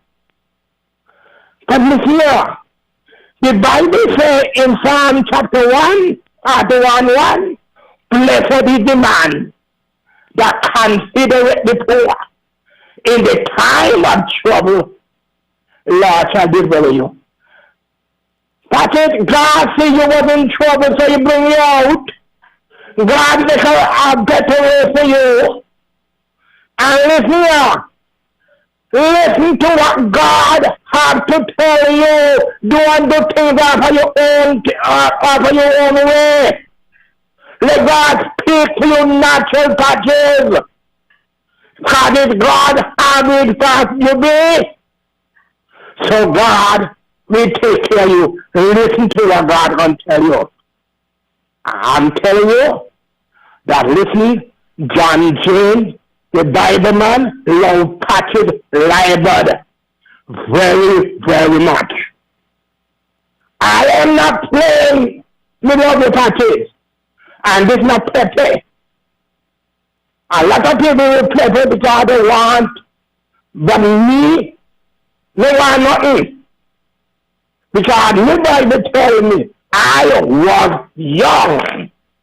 Now I'm old. I neither see the righteous forsaken, nor I see begging bread. So I have to love somebody to what the man giving. Because I am doing it.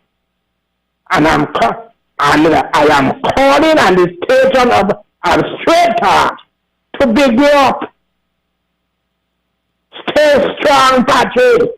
Stand up. Put your confidence in God and God alone. Forget about man. I hear Mr. Hodges say, I listen to him. He said about a God have me, I really did say. But and I thank God, God said not that. And I'm saying, when man discard you and do all manner of things to you, they fling you away, they take the enemy. But God, in Psalm 34 say, this poor man cry, and the Lord heard him and delivered him out of them all. You understand? So you come out, God deliver you, stop deliver. Stay in your deliverance. Forget about people can say, I know that. I just hear them. Boy, you look like, you know Lego, they get it so hard, them marijuana. They say, boy, no, me don't hear them say, they say, boy, that kind of heat, me not get that kind of heat, yeah. So listen here, the children of God, they are bold like a lion. So Patrick, stand still and say that the salvation of the Lord, you are God. And you, I'm going to tell you again, put your confidence in God and God alone. Have a pleasant night, Mr. Patrick. And God's going to help me to see you soon. Thank God that you are coming home one of these days. And the Lord is going to give me the strength and the courage to see you. Good night. Bye-bye. Good night, my brother. Good night. Let's go back. Let's go back to the lines. Caller.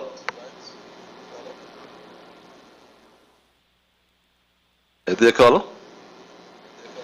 Okay. It's now 4 before 10 o'clock. I'll take a few more calls.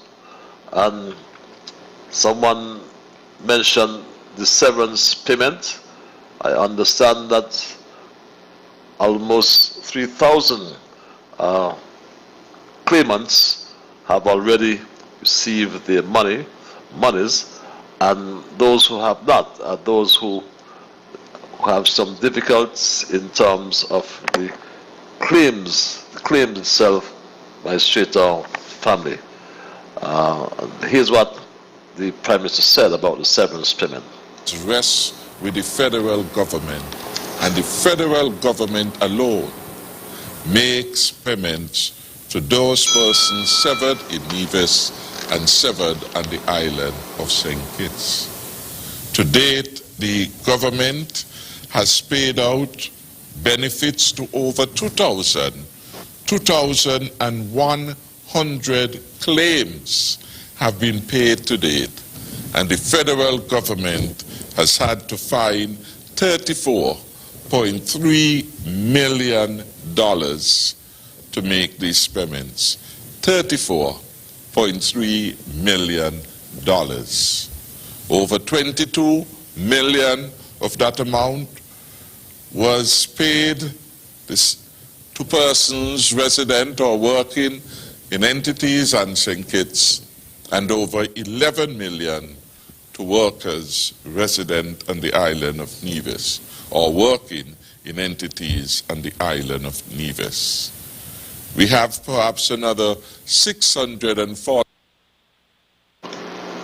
Yes, so you've heard it right from the mouth of the Minister of Finance, over $34.3 million, and over 2,100 people have been paid. Let's go back to the lines. Caller, you're live as we wind down tonight. Hello, yes, good evening, Honorable Patches.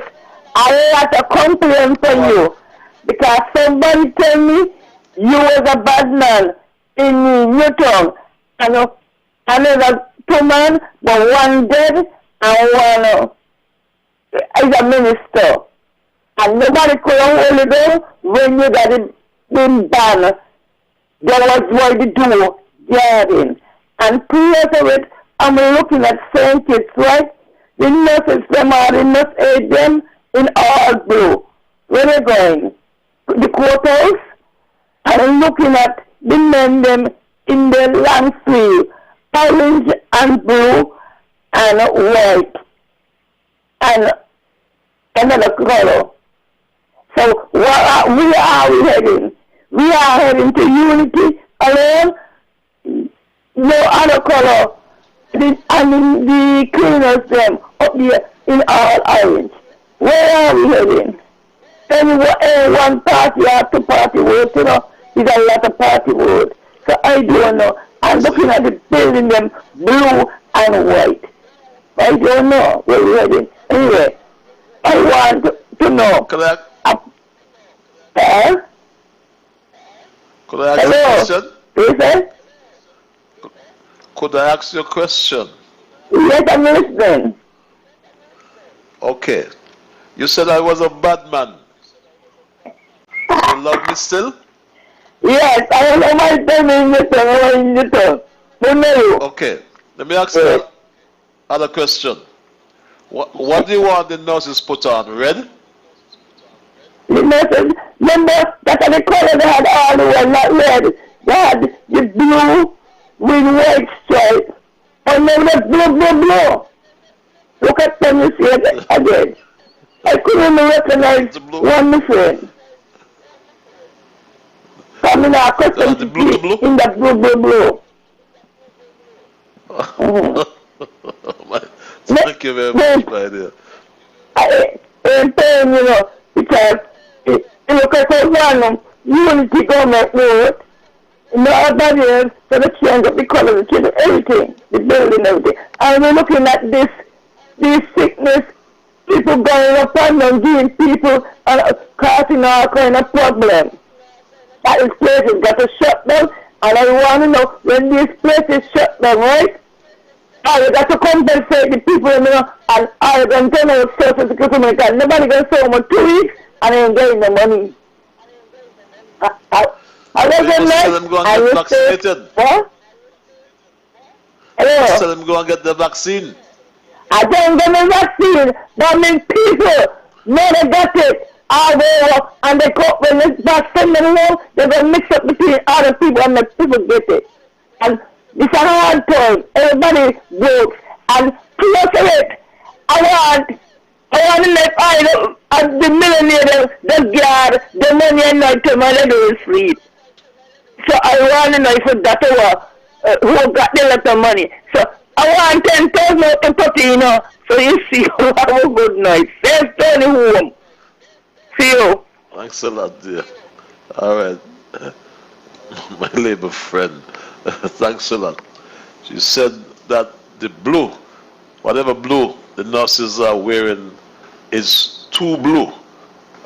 But that's what Straight Talk is all about, my family. Let's go back to the lines. Call your line. That is. I want to tell Kasim that tonight, this is not a comedian show, this is Straight Talk. To uplift the country and uplift the people. You understand? Charles coming with somebody say this, somebody say that. She doesn't see nothing wrong, nothing right going in the country.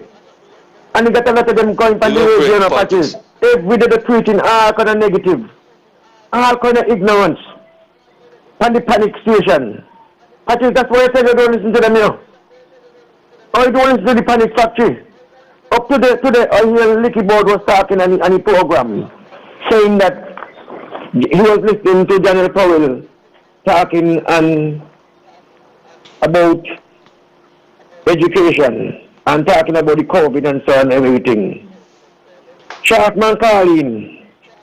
Suppose he talk about where General Powell talking about, he talk about integrity. Clark calling talk about 1967. You understand? So these men just want to score the political point.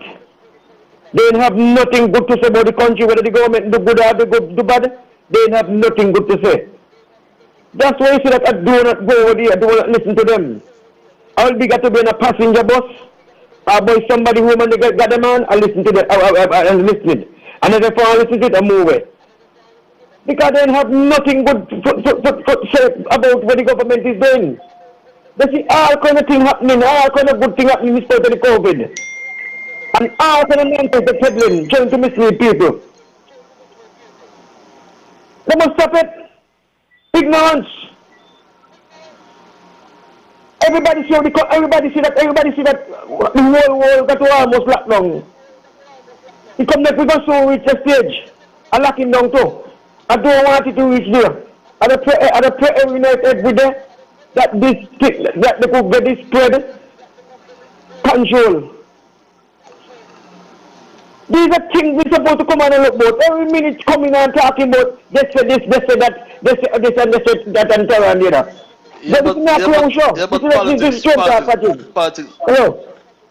Politics, break, man. Yeah, everybody got to say, don't get into that, man. Don't get there. Don't get there. But it is a serious thing, man. When people think people serious and the vaccine and all things, supposed to try to encourage people. Coming and peddling what people. Don't go there politics. Don't go there politics. Don't go there. You have a good night. All right. Okay. Thanks a lot, my brother. Thanks a lot. You know, they always will be greater and or lesser. So let's not compare ourselves. We'll become vain and or bitter. I think my time is done, my Stray Dog family. I'll take one more call. If that caller can be guided by brevity, I'll make this my last call. Call you live. Patches, good night. Yes, my dear. Glad to hear your voice. Good night, my dear. Charm family. Thank God for you. How are you? Unity doing good. And I always listening to you. I don't listen to violence. Okay? And them say, I take my 2 shots and thank God. Calling from Saddlers. Okay? Paula. Patches? Yes, Paula. Nice to hear you. Yeah, Sham family. Have a good night. I take my 2 shots and God is good and perfect. Okay? Okay. Don't listen to violence. And my daughter, bigger up for me before you go. Justin Dorset celebrating tomorrow the 11th from our mommy. Paula. Justin who? Justin Dorset celebrating tomorrow the 11th. Okay? Okay. She's Stacia, my wonderful daughter, looking after her mommy. A big up Shasha before you go. Be safe. Okay. Love you. Thanks a lot. You're doing a good job. I love you more. Yeah, take my 2 shots and God is good. God see with you. And everything went well. So don't listen to them say, okay? Be safe too. Okay. Have a good night. Drive good. Thanks a lot. In the States. Okay. I love you. In case come home, thanks. Okay. Yeah, big up Shasha before you leave. Okay, we'll do that. You take care of yourself too. Care of yourself. Okay, my dear. Okay, that's my dear Paula. And that's the way we're going to end it tonight. And big up Justin Dorset in Stacia, I think it says, who's going to be celebrating tomorrow.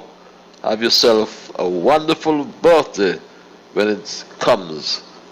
Justin, coming from your mother Paula, who is from Sandy Point but lives in Saddlers. I hope I got that right. Yes, Paula from SP, now living in SD. So, until we connect, my Stray Dog family, on Thursday, I want to again hail my good people from East Bastille. I'm going to end as I started, because the people of East Bastille have been good to me. So I will never, ever let them down. I'll never, ever leave them, my Straight Dog family. And there's a special group in East Bastille that we have been constituted so long ago. Karen Gale Sadio, Alwali Taylor, Burnell Nisbet Jr., Fan, I did call Fan, my dear beloved Aretha Mack, Fan, Keisha Nolan, Razzo, Sharez, take that back, Sharez, and also Chantel Wilkins. How are you, Chantel?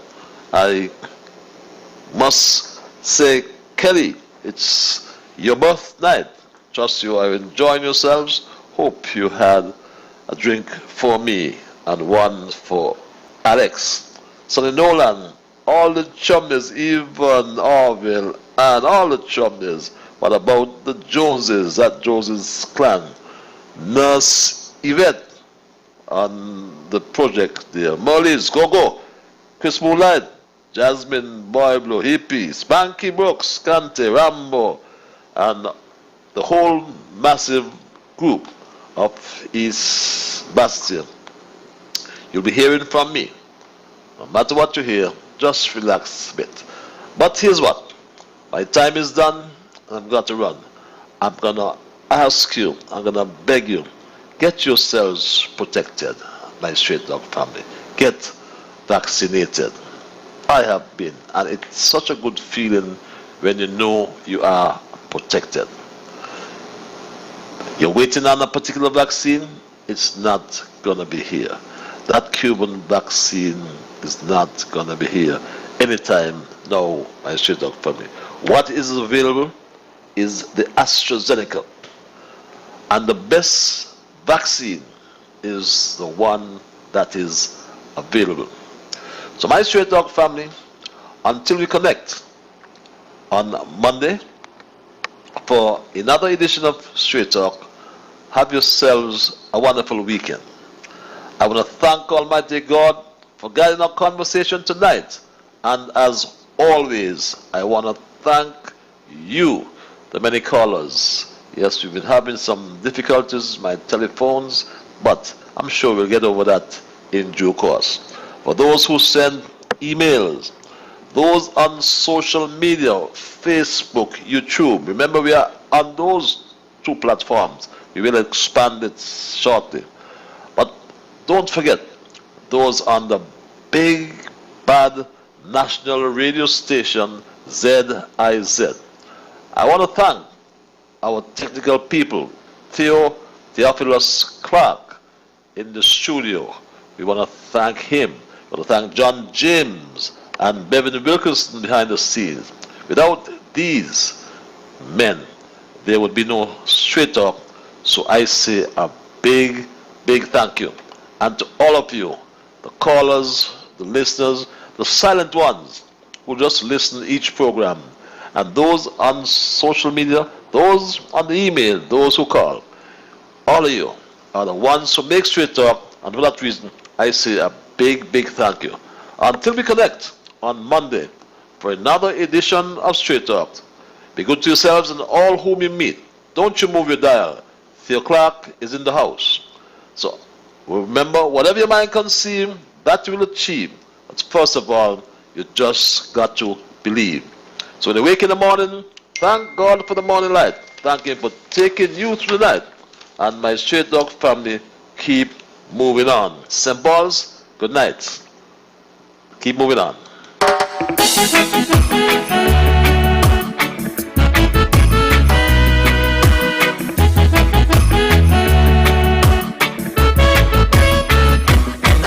In the morning, I thank God for the morning light. Give Him thanks and praise.